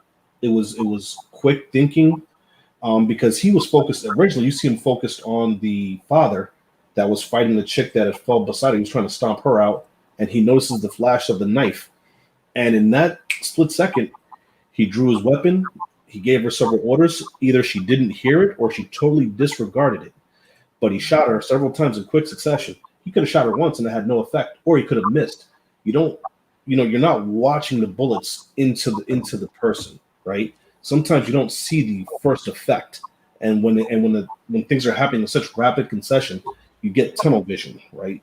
everything condenses and you react kind of quickly. And it might be some panic shooting in there. But I commend him because he got all rounds on target in such close proximity and he didn't hit the victim. Yeah, but don't they train for that when they go to the firing range? No. Training and real life actions are completely. You can train to box, you spar, you box, but once you're in a boxing ring for the prize money, it goes out the window. You train in playing football, you practice. As soon as you're in a real football game, everything's different. I know Their training consists like like when they be showing like hood dudes the way they hold a gun and he doesn't know. That's training so you can get the right aim and you can make sure when you take 4 shots, you're going to hit center mass. Somebody with no training, he's not going to take 4 shots. He's going to miss here. He ain't got no training. So you can't tell me the training doesn't. That person that's going to miss 4 shots doesn't deserve to have a firearm then if he can't train himself and how to shoot, right? That has no effect. Just hunting. I want to counter that a little bit, Zim. Yeah, go ahead. They say when police train, right, they're shooting at either regular dog targets, right, the circle targets, or like the able targets, right, the silhouette targets. Mm-hmm. Even in peacetime with no stressors on them, they have like around, I think it's like a 70% accuracy rating, most cops, depending, right? Once you start adding stress like moving targets, lights, sound, the level of lighting that you're shooting in, whether or not you're scared, you're by yourself, whatever, accuracy decreases to as little as I think it's 30% in some of these studies that they were showing. Officer accuracy and everything going on decreases to as little as 30%. I could take that. On target. I could take that. Now, but but addressing what Tim was saying about their training, there's no way to train for every possible scenario that they could find themselves in. So they train for the common ones, the person going from passive to aggressive in a heartbeat. That's why they're always on guard. So I remember you made a statement in one of your posts before about why didn't he shoot her in the leg or the arm or shoot the gun out the hand. The reason why they always shoot center mass is because that's the easiest, largest target and the quickest to put them down, right? This is moving right here. The fastest parts of the human body besides the eyeball is probably the arms and the legs, right? Trying to shoot that while they're moving, the arm is moving, they're moving, and the officer's moving, all three are moving at the same time, and then you add distress, possible poor lighting, your chances of missing goes from low in a regular training scenario to like extremely high in a real world scenario. And that's why they train not to take those shots. You could have a military trained sniper or a SWAT sniper, and they probably wouldn't be able to do a shot like that, like shooting something out of somebody's hand, moving at speed. They probably miss 90% of the time. I don't know any shooter personally that can make that shot, and I know some expert shooters. No, it's almost impossible. It's almost impossible. But that brings me to what I was saying. Like whether you're a trained officer, whether you're a trained hunter, people hunt for a living. Actually, not just hunting for food or just hunting for sport. They hunt for a living. I'll be right back. The first thing you do when you're hunting is you shoot center mass. Yep. You don't shoot a leg. Miss? What if the cop right? misses? Because if you miss, it can go. I have a 30-06. I hunt with the 30-06. So if I shoot my 30-06 and I miss a deer that's 200 yards away, that 30-06 round's going to go about a mile. Who knows what's behind that? There could be a kid in a neighborhood in the backyard playing, and the woods divided. I'm upstate New York, so we have like stuff like that. So you train to shoot center mass to bring whatever it is down. Mm-hmm. You don't train to shoot in the leg, shoot in a buttocks or the hind. You shoot to center mass to bring it down. One shot. I hate to say it. I mean, I'll probably get in trouble. One shot, one kill. So aim small, miss small. Miss small. That's it. Bottom line. But that's what's your thoughts on it, Sonny? I'm just really just factual based. If the person's unruly, it's unfortunate, but you get shot.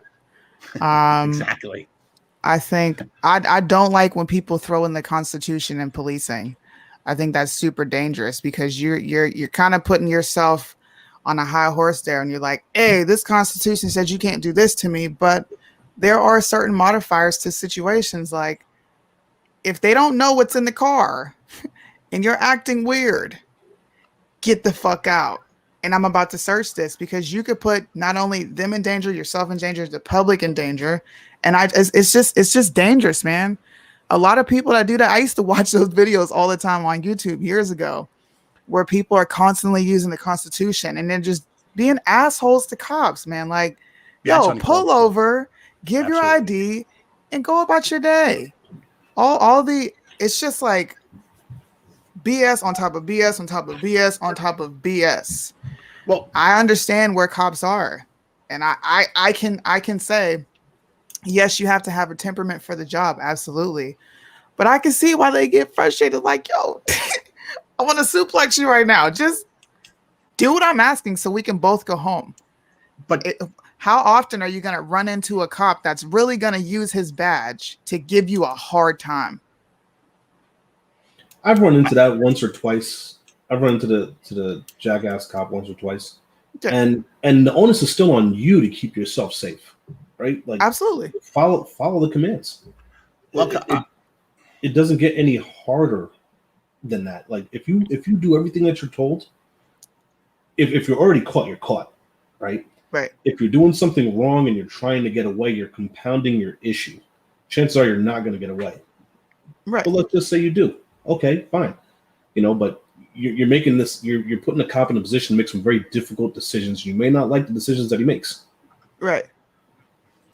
See, I just want to say this. I look at it like this. The videos that Sunni's talking about, like the First Amendment audits and stuff like that, I agree with you. These people are buffoons, completely buffoons. My argument with the Constitution is this. When officers, first of all, I'm going to blame the police unions and the legislators. I don't blame the police. I blame the legislators who make arbitrary laws that are violations of the Constitution and put cops in harm's way by making them enforce tyrannical laws. Mm-hmm. And that's just me, one man, one opinion. What I mean by Constitution, like you said, first of all, anybody, doesn't matter if it's me, you, anybody, if you're speeding, if you're drunk, driving, smoking weed, you're committing a crime. So if you do get pulled over, put your hands on the wheel. Yes, sir. No, sir. Be respectful. The problem, when I'm talking about with the Constitution, just to articulate my argument, I'm talking about like red flag laws, no knock raids and stuff like that. See, I don't like to blame police officers themselves for. I mean, there was Nuremberg trials. The Nazis tried it and it didn't work for them. Just following orders and doing my job is not an excuse. And I'm not comparing our officers to that, but the way our legislators, our representatives, are creating laws and forcing and they're handcuffing our officers. They're legislating laws that are unconstitutional. A red flag law, because your neighbor says, "Oh, I see my neighbor bringing his hunting rifle out of his trunk of his car at 6 p.m. All of a sudden, you're going to come knock and kick my door down at 3 a.m. Somebody's going to get shot, whether it's the officer or whether it's the person that's sitting home that just went hunting.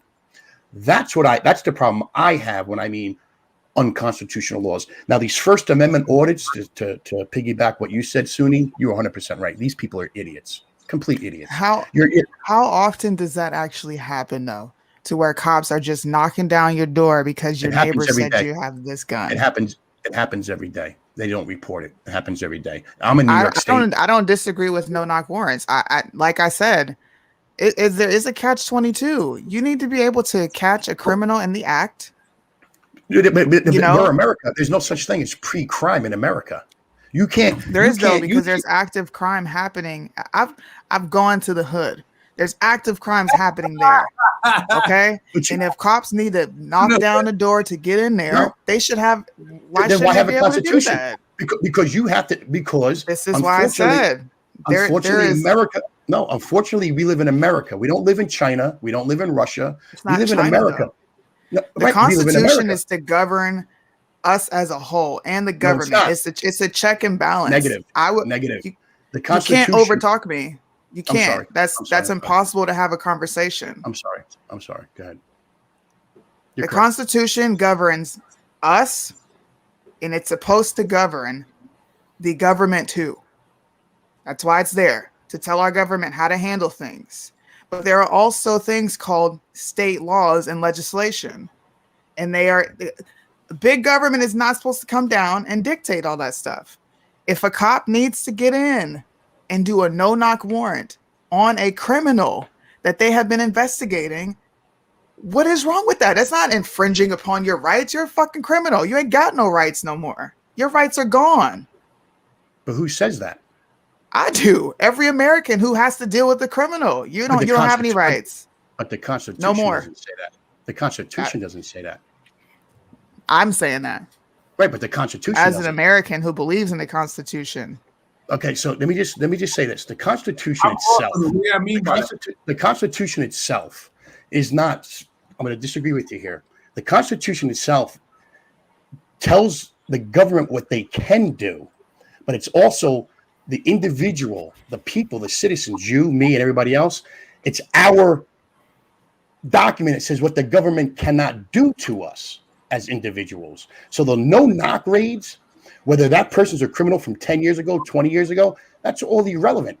Because because somebody says, I think he's selling drugs out of his house, you go, listen, when you take a group of men and women that are armed and you go across country lines and you invade another country, that's an act of war. So if you doesn't matter if we're going to Iraq, Afghanistan, North Korea. So if you're taking police officers with that's what the 4th and 5th Amendment and 6th Amendments are about. So if you're taking men who are armed and women who are armed, and you're going to another person's house on hearsay or a FISA court document, and you go kick their door down at 4 o'clock in the morning. No. Let's be realistic. That is realistic. That's an act of war. It's an act of war. Absolutely. Most of the time, these warrants, listen, I'm from the streets, man. I know about no-knock warrants. I've been in over, I'm going to be honest, man. I've been in over like 5 of them. I've been in over 5 no-knock warrants. I used to be in a trap house.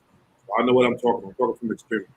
All right. When that neighbor calls, they call the patrol unit of that area. They'll call and be like, yo, I see traffic going along in this house. They call the police. You know what that patrol officer does? Now he'll sit at the end of the block. He observes. He takes a look. He sees traffic going in and out of that house. What did he do after that? He calls the drug department. Now it's not his force anymore. He has to tell the narcos, whoever running that drug task force, he be like, yo, I see some traffic going over there. Y'all should go check it out. Now what do the narcos do? They start sending their guys that dress funny. They look into their snitches, and they do all this, and they do their investigation, and then they pinpoint to the fact that they see that you're selling drugs, whatever you're doing at that house, and that's how that no-knock warrant happens. And they're going to kick you. Illegal. It's illegal and unconstitutional. Oh, what are you talking about? They figured it out. They figured that you're selling drugs. You have to get a warrant from a judge. You got to have probable They do, cause. which is why they have a no-knock No, they warrant don't. in the first place. From the investigation. A no-knock warrant. Breonna Taylor. That'll sum it up right there. A no-knock warrant. 9 out of 10 times. 9 out of 10 times. A no-knock warrant or a red flag, knockdown door, no-knock, which is a red flag, are based on hearsay. Okay, and now to piggyback what you said about state rights, I agree with you 100%, Suni. States have their own rights and this and that. But this is where the federal government and the Constitution takes effect into it. If the state laws are violating the federal law, it's a crime. You just can't give a cop a free pass. Like I said, I'm the biggest critic of it. Go ahead, Rick. Can I jump in on that for a second? Sure. Sure, Ricky. The federal government isn't policing the people. That falls to the states. So the federal government is going to come in and manage the states. The states are going to manage their own local law enforcement. What happens with the warrants? Warrants are all signed by judges. Thank you. So whether it's a knock or a no-knock warrant, they still have to go through the judge. However, warrants are just tools in the law enforcement's basket, in their toolbox, right? So the reason why they have the no-knock is because sometimes if they suspect the person of being dangerous, or They have the capability to get rid of evidence because you don't need evidence to get the warrant. The Sure warrant you is do. sufficient. That's where we disagree because No, we don't. You just can't give a You warrant can't. on hearsay. Let me.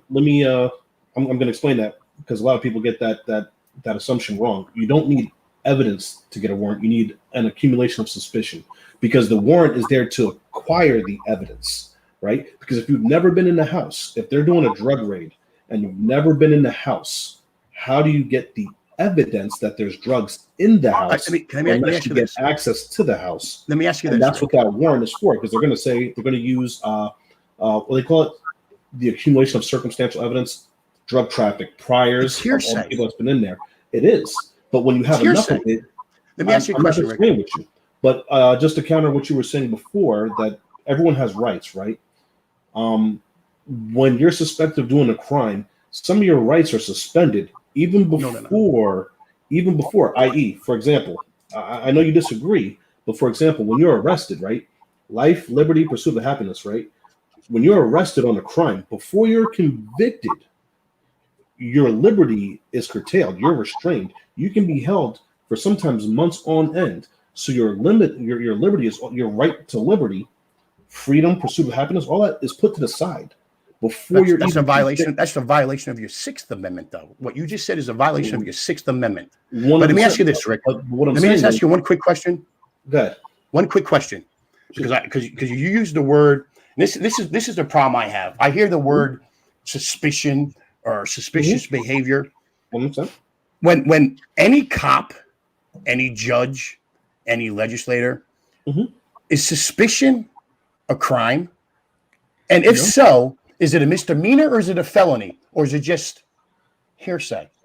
Is suspicion a crime?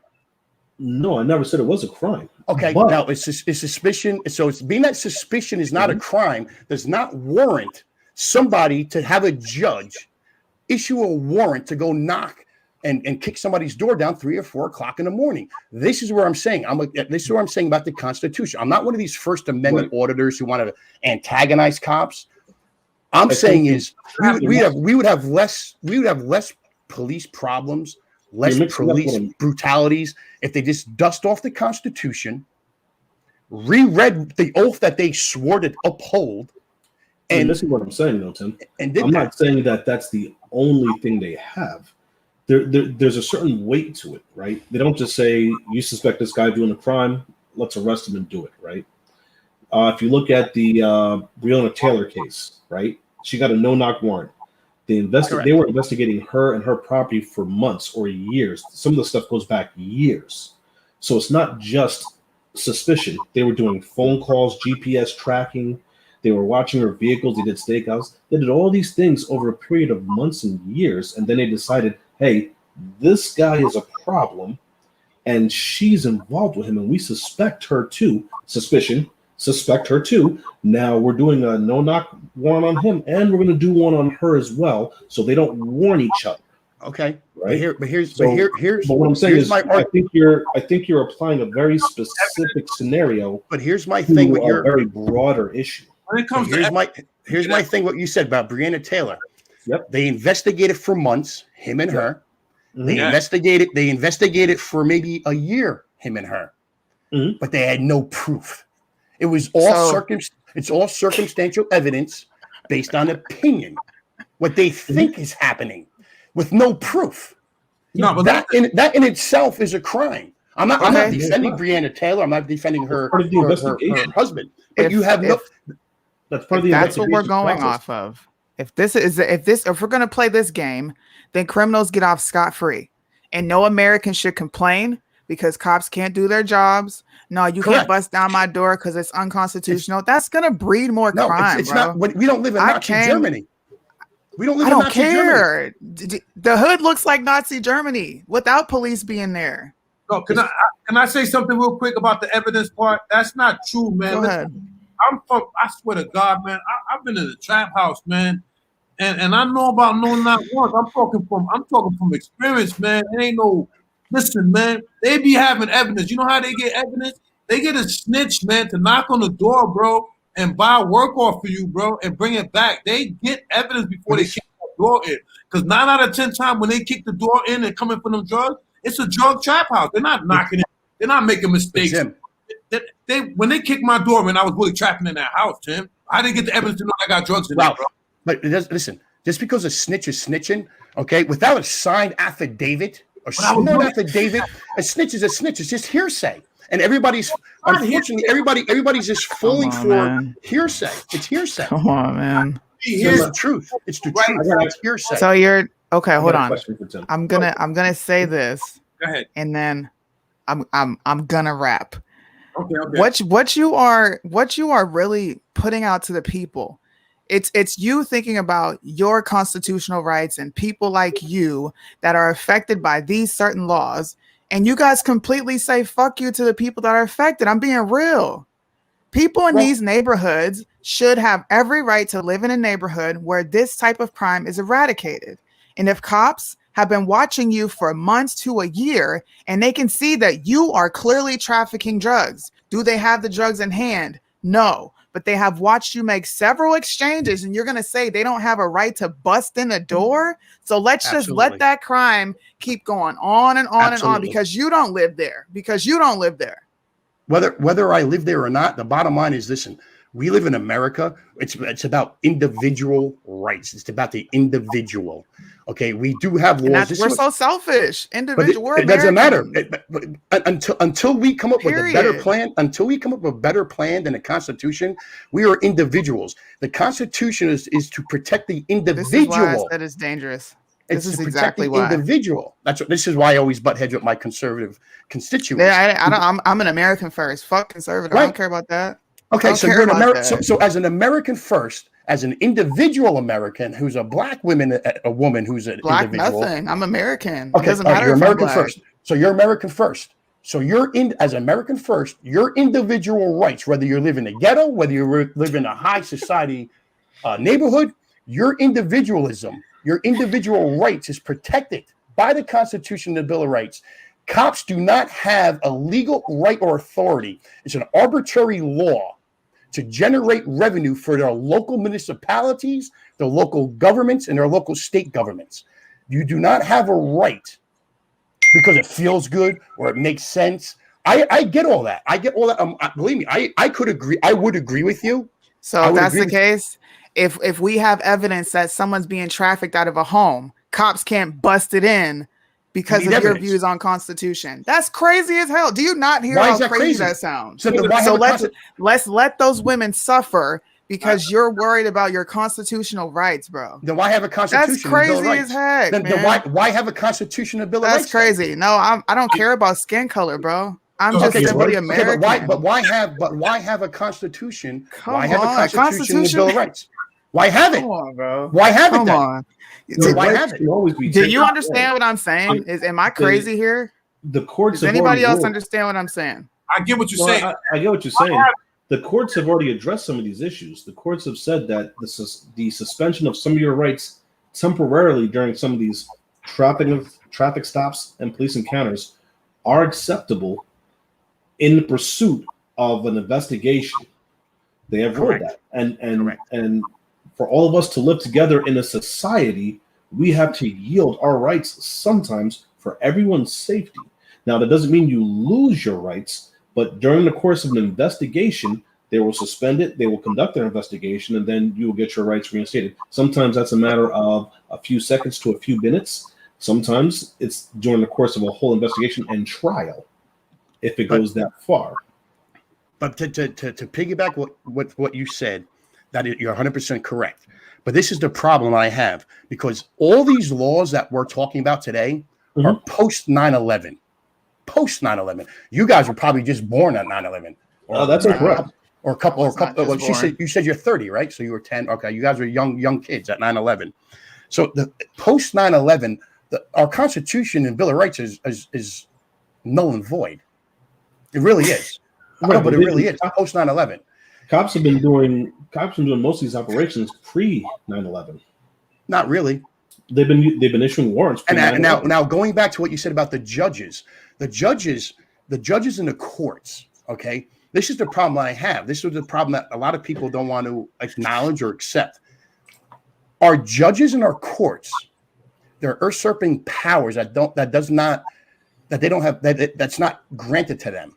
What they're doing is they're legislating off the bench and making laws to fit what they perceive the Constitution tells them. And they know they're breaking the law. That's my whole point. Well, I think a judge, that's why there's three different branches of government. A judge in a court cannot legislate off the bench and make laws. So how would And you they're have doing so? How would you Thank you. What is your solution? Yeah. Go ahead. Yeah, Tell us all the solution. How do my we solution? stop criminals, but give them their constitutional rights? I'm back to trapping, Tim. I'm back to trap. I'm in the house. I'm getting busy. I got a 24-hour trap spot. Things is coming in like water. How do you want the police to stop me? Without How do I want the police to stop it? It's real simple. This debate was finalized and argued 244 years ago. We need a solution. Solution.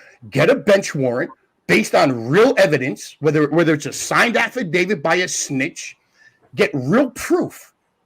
Go to the courts. Have the judge sign it. You just can't go on hearsay. So what if they never get it?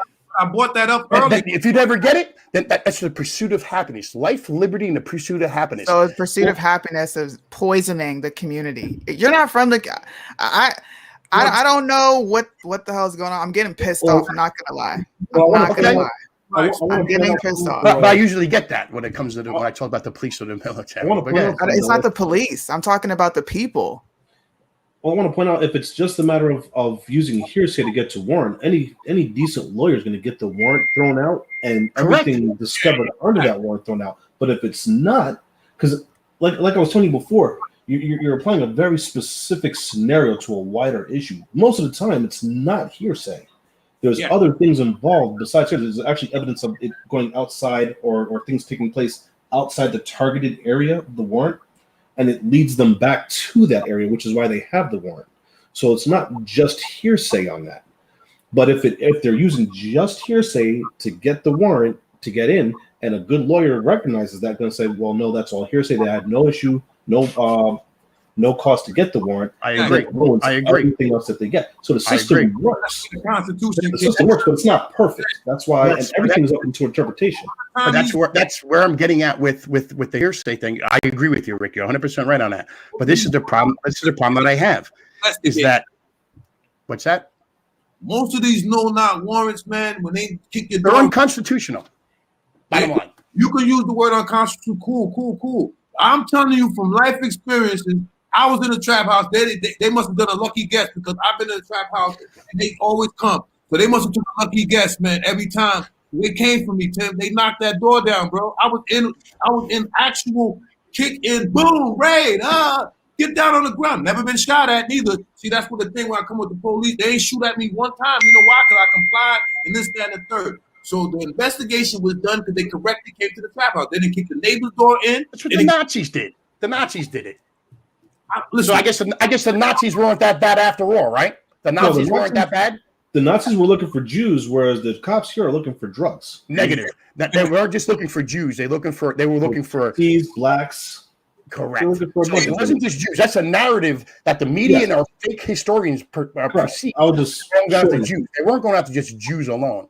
What we're seeing today is a modernized pre-1941 final solution Nazi Germany with our own Gestapo. So let's just have lawlessness in our country. It's not lawlessness. Just follow the laws. You just can't make up laws. Lawlessness in our countries because cops can't investigate 2 and 3 years and find that something is going on there because they don't have. How do you know? It's hearsay because I fucking watched you. If I watched you go in and out of a trap house every day, you're either buying drugs there. Physical evidence. I don't need physical evidence. Listen, dude. Tim, you need physical evidence. Tim, we know when a trap house is. Come on, we from the streets, bro. We know when a trap house is licking, man. We all know. It's like I don't know. Tony says she's from. A trap house. A trap house is entrapment because if it's a trap house. What you doing in that crib? Like she said, it could be kids in there, and you found out they investigated kids. No matter what's going on in that crib, they found out something foul. They do their investigation, whatever months they took, years they took. Okay, figured it out that something's in that house. You saying because of the Constitution they have no right to go in that? Why do we have police Well, officers? I'll put it this way. Why Jim, do we? I'll put it this way. You said a trap house. 9 out of 10 times. Listen, 9 out of 10 of a trap house or a trap car, whatever. 9 out of 10 times, a trap house is backed by the government to begin with. They already have the proof. All right, bro. No, Nah, dog. no, Nah, dog. it's backed by the government. They know what's going on. No, it ain't, man. They put their informants in there. I don't know where the hell you're getting these ideas from. I really don't. 9 times out of 10, that's bullshit, man. And you know that. You know that. If you want to give a number, please give a number that is rational and rooted in reality. Because 9 times out of 10, they're dealing drugs there because that's all they have to do. Those are their opportunities, and that's what they think they can do. Yeah. But to say 9 times out of 10 that is backed by the government, that's bullshit, man. Individual shit, because I remember. Come on, bro. Because I remember in the hood, that's some individual shit. It had nothing to do with government. Come on, man. Government. I ain't never been down with no government. I ain't never had that when I be seeing like big drug dealers and they had the government supplying them. I ain't never had that. I had to supply. Come on, man. So let me ask you this. Let me ask you a simple question. What is a trap? What is a trap house? What is it? A trap house is so you don't even know what it is, but you're calling I'm asking you guys your definition. It's where they sell drugs at. Everybody know what a trap house is? Sell drugs out. But a trap house means that they have informants in there. That's why it's set up as a trap house. How do you know that? Have you been to 9 out of 10 trap houses to know what's happening there? Me personally? No, I have not been to a trap house. So then how are you throwing out that erroneous number? I'm throwing it out from the research and the documentaries that I've watched and read about how they do trap houses. They have informants, that infiltrate these trap houses, and they give information to the government, whether it's the KKK, whether it's drug dealers, whether of course. That's why it's called a trap house. That's why it's called a trap house. That's why it's called a trap house. Look at any documentary on a trap. I don't care about a documentary. I'm rooted in reality. I'm rooted in what I've seen. I'm rooted in what I've experienced. I'm rooting in what I know from family. Ain't nobody that I know working with no effing government. And ain't nobody that I know that's being got ignorant, informants around them. That's being ignorant then, because if you don't think you know somebody. I'm not ignorant at all. I think you are. You're saying 9 times out of 10, it's because of A, B, C, D, E, F, G. Yes, because there's somebody infiltrating that organization. There's somebody infiltrating now it's an organization. House. There's somebody that's infiltrating. They got caught. Whether it's the Italian mob, whether it's a drug dealer, somebody got caught. The police are telling them, listen, blah blah blah blah blah blah, and they infiltrate the trap house. They infiltrate the organized crime. They infiltrate the militia. They infiltrate this to get information. That's why it's called a trap house. It could be the neighbor. Because correct. Listen, let me tell you something. Sometimes it's not even just this. Listen, bro. I'm telling you, I swear to God, I will keep saying this. This is life experience. Sometimes it could be the neighbor, right? The trap house, for example, when I was in my trap house, right? I'm in my trap house. Guess what I'm doing? I'm in there, music loud. Fees is coming 1 o'clock, 2 o'clock, 4 o'clock, 5 o'clock in the morning. The neighbors is a working neighbor. It's a working person. They go to work. They got nothing to do with it. You know what they do? They call the police, bro. They got nothing to do with no government. It's a regular. That's not a trap house. Yes, it is, man. What are you talking? That's what the name of a trap house is, bro. You can't tell me what the name of a trap house is. The name of a trap house is something you sell drugs out of. A trap house is there's somebody inside there as an informant for the government or police. There's somebody inside. There's an inside person. So that's why it's called a trap house. You were mentioning that these trap houses have informants on the inside, so then they would have all the evidence they need for no-knock warrant. Correct, but they're not producing it because when you have somebody on the inside who's facing a crime or charges, a good lawyer, like you said, a good lawyer, a good defense lawyer, and a good prosecutor. I mean, you can watch TV on it. There's not enough because it's based on hearsay. But they're giving hearsay if there's a preponderance of evidence. You're saying that the government knows about the trap house and that the neighbors, the people on the street, and they have informants on the inside. So if there's a preponderance of evidence, then obviously it's not just hearsay. They're operating off of what they call circumstantial evidence. But when you have True. enough, you can get a warrant. Now the courts doesn't have to put that up all up front. They don't have to put that out because they may be protecting the identity of the informant or the officers involved, or just the scope of their operation. They don't want to put it all out because they're going to use it later in the trial. Correct. So they don't have to put it all out. But they're not just making these warrants, these no-knock warrants or warrants in general, off of just suspicion and nothing else. No, there is something more to that.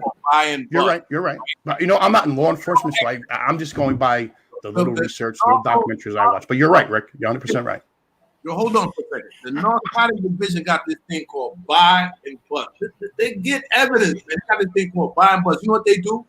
When your trap house is licking so much, right? You don't know who's coming. You don't care. When you got a 24-hour trap house, you have no clue who these people are that's coming to your door. It's just the word is out. That's where it's at, right? The police will send somebody to your trap house, right? It could be a regular cop, right? Dressed in you know what I'm saying, in his bummy ass clothes. Come in there, buy the work off of you, and go back to the police, test it right there, and then test it right there down the street somewhere, and then kick the door in. That's evidence. Okay.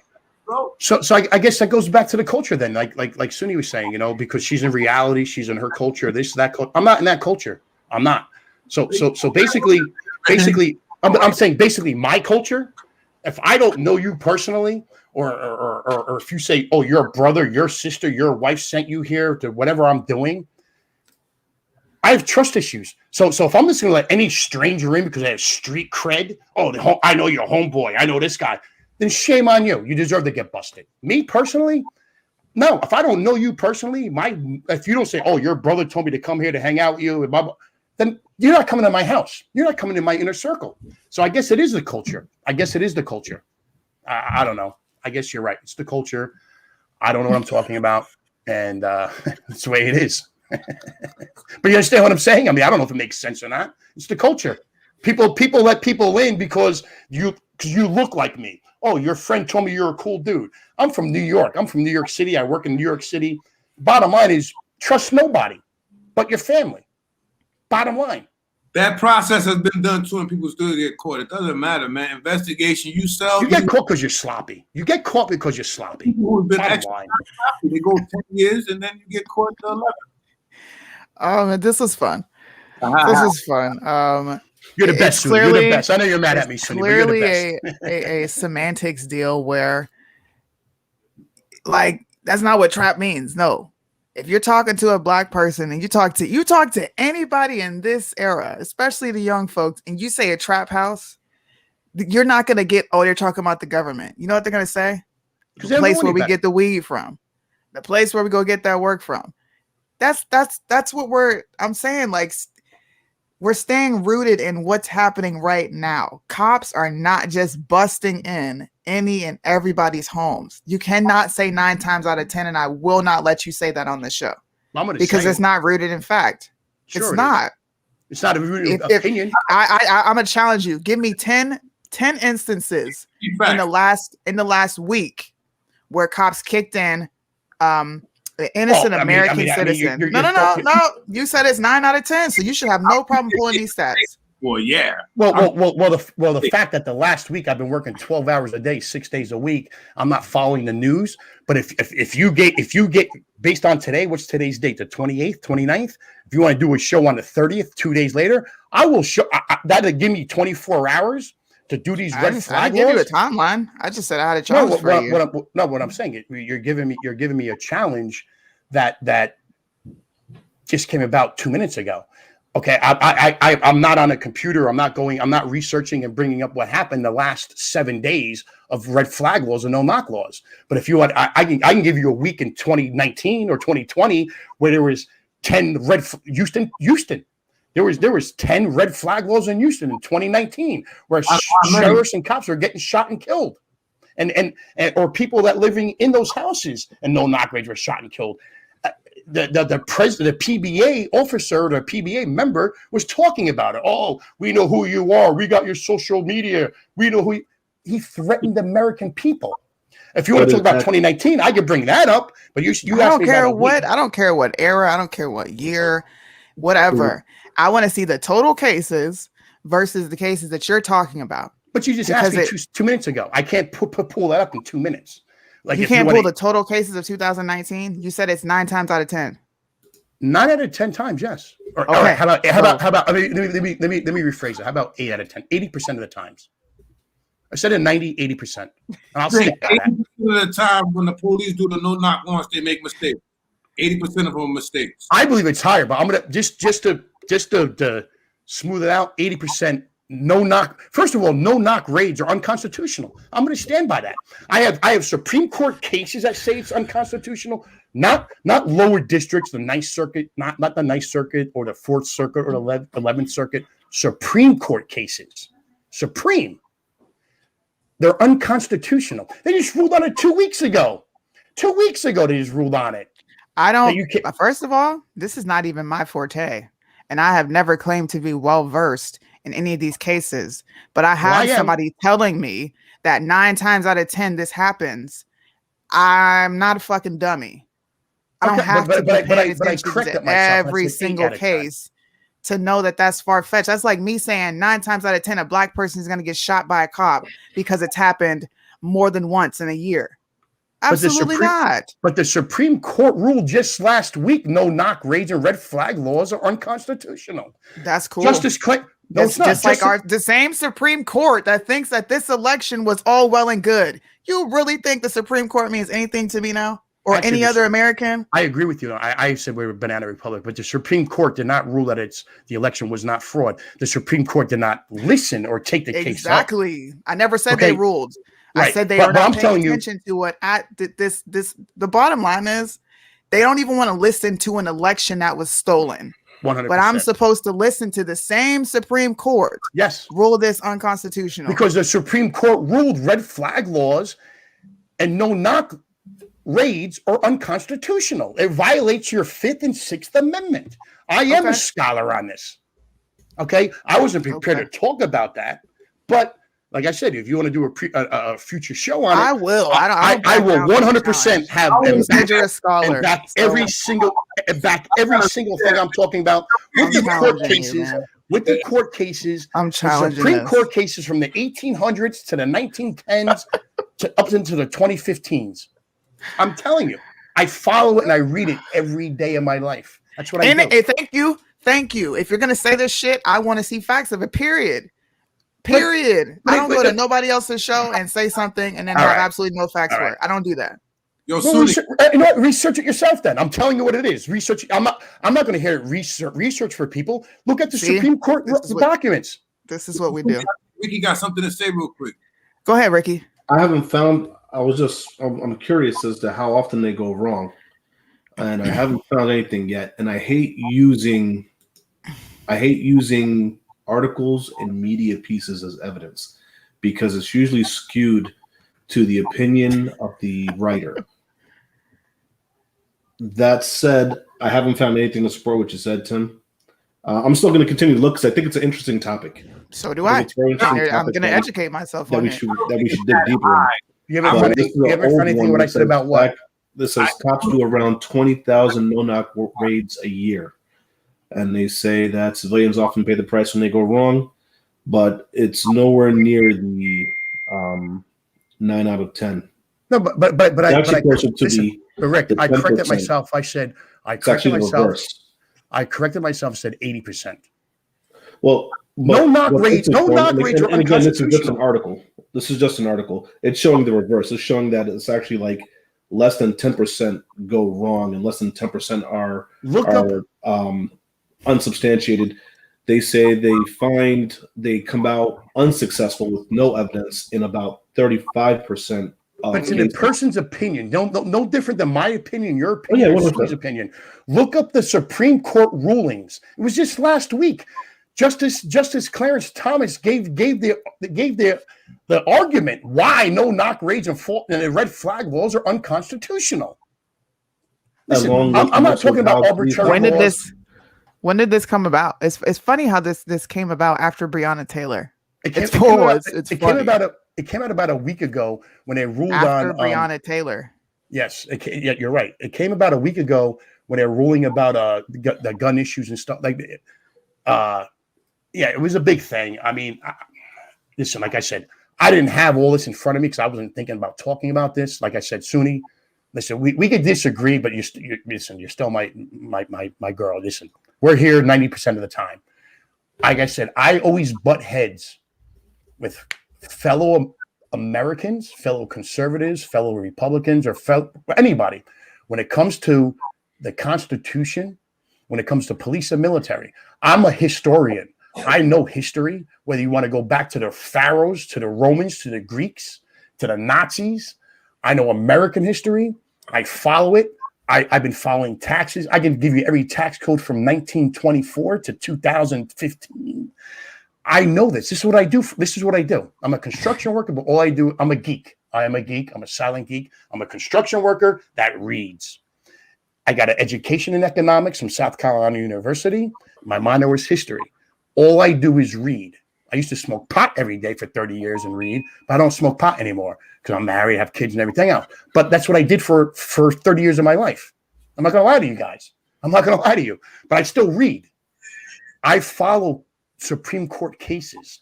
I'm a constitutionalist, first and foremost. You know what I'm saying? So we could disagree to agree or whatever the term is. So if I don't want to butt heads with you because I learn a lot from you guys. I learn a lot from all you guys. I learn a lot.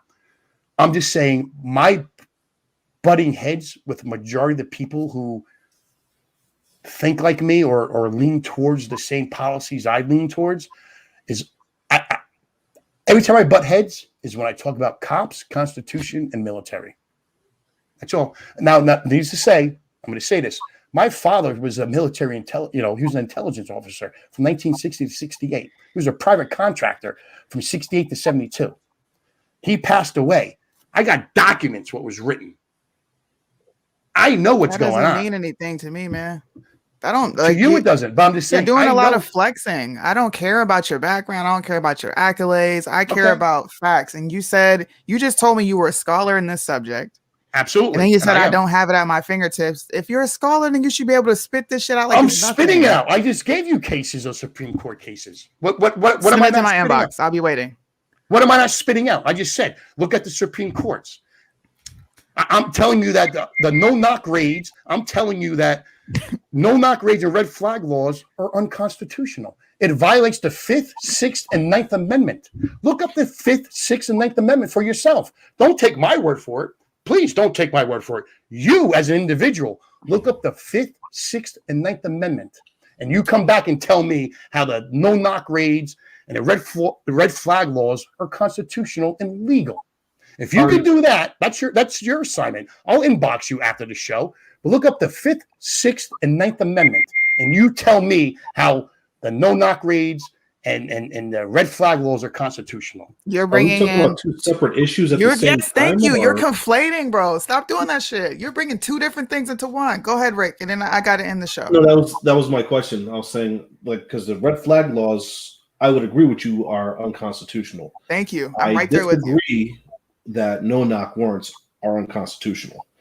But I don't know if you're merging the two. Are you conflating the two? I guess that's where the confusion is for me. Because I agree with you about red flag. I disagree with you about no-knocks. Okay. I know she's got to end the show. Yes, I am combining the two because the two are relevant because they're two separate issues. Not really. They're two separate issues individually. When you combine them, they become a third, totally different issue. Okay, I understand what you're saying, but the Supreme Court, the 9 members ruled last week and probably about 6 months ago, no knock raids and red flag laws violate the 6th, the 5th, and the 9th Amendment. Don't take my word for it. Research individually, like it the violates and the red flag together violate those. Both of them individually and both of them together violate the 6th, the 9th, and the 5th Amendments.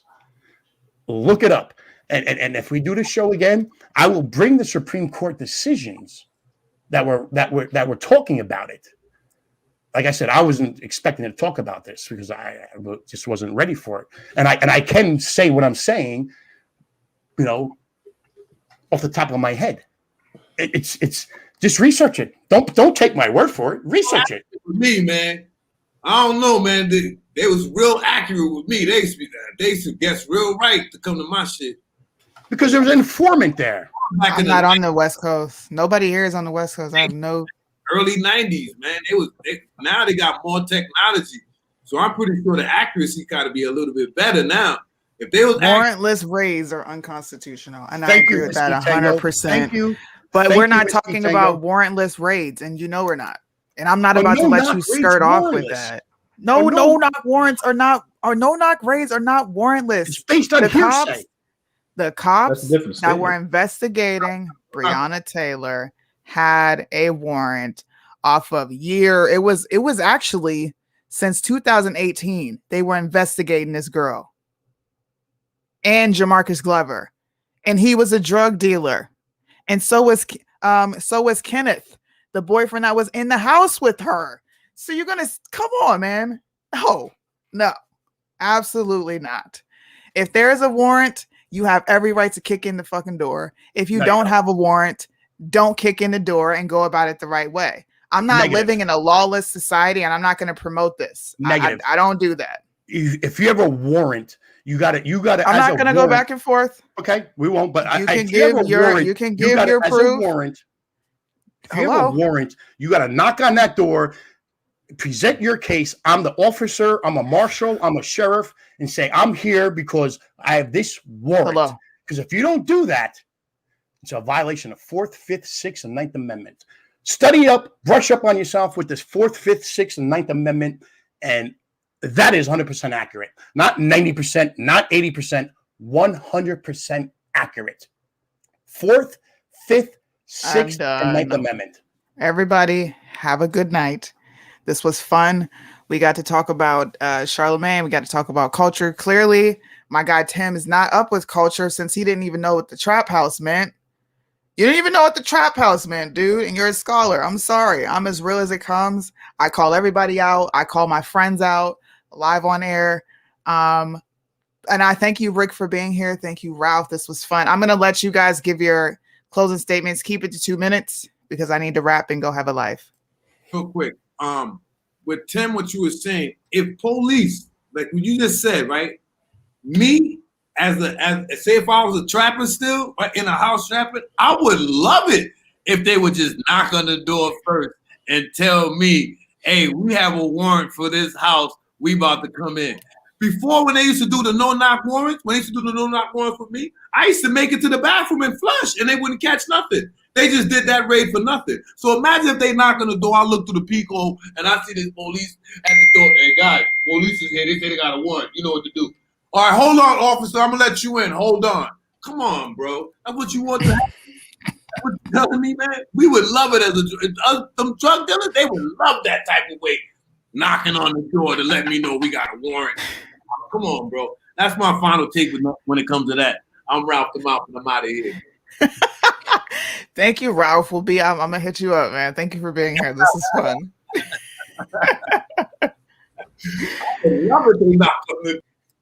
Go ahead, Rick. What's up? Man, I just like to say, first off, thank you for having me. It's been fun.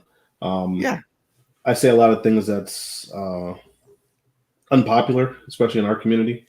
But I think it needs to be said. And I think we need to have these serious, long, hard looks and discussions about these topics to our youth. Because I think overall we are failing them. But we all start in our own house and build out from there. That said, thank you for having us. Thank you for having me. Look forward to these again. And listen, we can schedule it now. We can all come back and debate this. I'm big. I sit here do my research. I don't get on here and say shit that ain't true. So you're challenging me to something. I'm going to exceed your expectations. I'm ready. I will definitely say that Tim, me and Tim have a different viewpoint on some of this stuff. Some of these things I agree with him on. Some of them I don't. I don't know enough to challenge him on any of this stuff. I took some notes. I'll have to go home or go back and look some of the stuff up. before I can make an educated response to some of this stuff. But it's interesting nonetheless, and I look forward to discussing stuff with you guys again. Thanks for having me. Facts. Thank you for being here. Go ahead, close out. Oh, it's my turn. Okay. First of all, Suni, I want to thank you again for having me on your show. It's been an honor and a privilege, and very well learning experience for myself. And no, I'm not part of the culture. I admit it. I admit my flaws. So we can disagree on and agree on certain things, but majority of the times we agree on a lot of issues. Okay. So, but thank you again for having me on. I really do appreciate it. I really do. And keep up the good work. You're a patriot. You're a true American. God bless you. God bless your family. And thank you again. So I'm going to end it with first of all with Zim. I'm going to say this, Zim. If you don't stand for liberty, you will fall for anything. That's number one. Okay, that's number one. And number two, Ricky, as always, it's been a privilege to discuss things with you, whether we're on Facebook or whether we're on the phone together, sharing this platform with Suni, the middle child, who's been a great host. Please research what I was talking about. Suni, you're in touch with me now through Messenger. If we want to continue this conversation about court rulings and stuff, we can do it. I'll be more prepared. I wasn't prepared for it tonight, so forgive me for my not being prepared 100%. And guys, I'm Tim Davis, One Man, One Opinion, Professor Rex on Patriot Nation TV. If you don't check out my show, I'm going to promote myself, Suni. I'm sorry. Check it out. I have a lot of good videos. And like I always say, God bless everybody. God bless you, Suni. God bless your family. God bless America. And hopefully I talk to you guys soon. Peace out. God bless. Yeah, I'm going over to hang out with Kaylee now. Since people need to look, you need a little refresher of what these words mean. Yes, the definitions of a whole lot of words have been skewed, changed, but there are slang terms for a lot of these things. And, okay, I'm about to slap you in the face with facts, Jeff. Trap house is a term used to define what a crack house or the surrounding in which a drug dealer or a trap star would use to make their profits. This is when you have to be in touch with culture. The only way that we as conservatives have a fighting chance to even influence the youth or anybody else, you need to be in touch with culture, period. Culture is like intertwined into American politics, period. And it sucks, but this is just the world that we live in. So thank you, everybody, for hanging with us. Everybody, please make sure you say prayers for Cash, #FreeCashKelly. Keep him in your prayers. Keep supporting the page. Keep supporting the Primetime Patriots. Be the change. Myself, everybody. And we appreciate you all and we love you. God bless America. Happy Memorial Day. Shout out to all the veterans and all the soldiers that died in the wars to give us the freedoms that we have today. I am always appreciative. Thank you.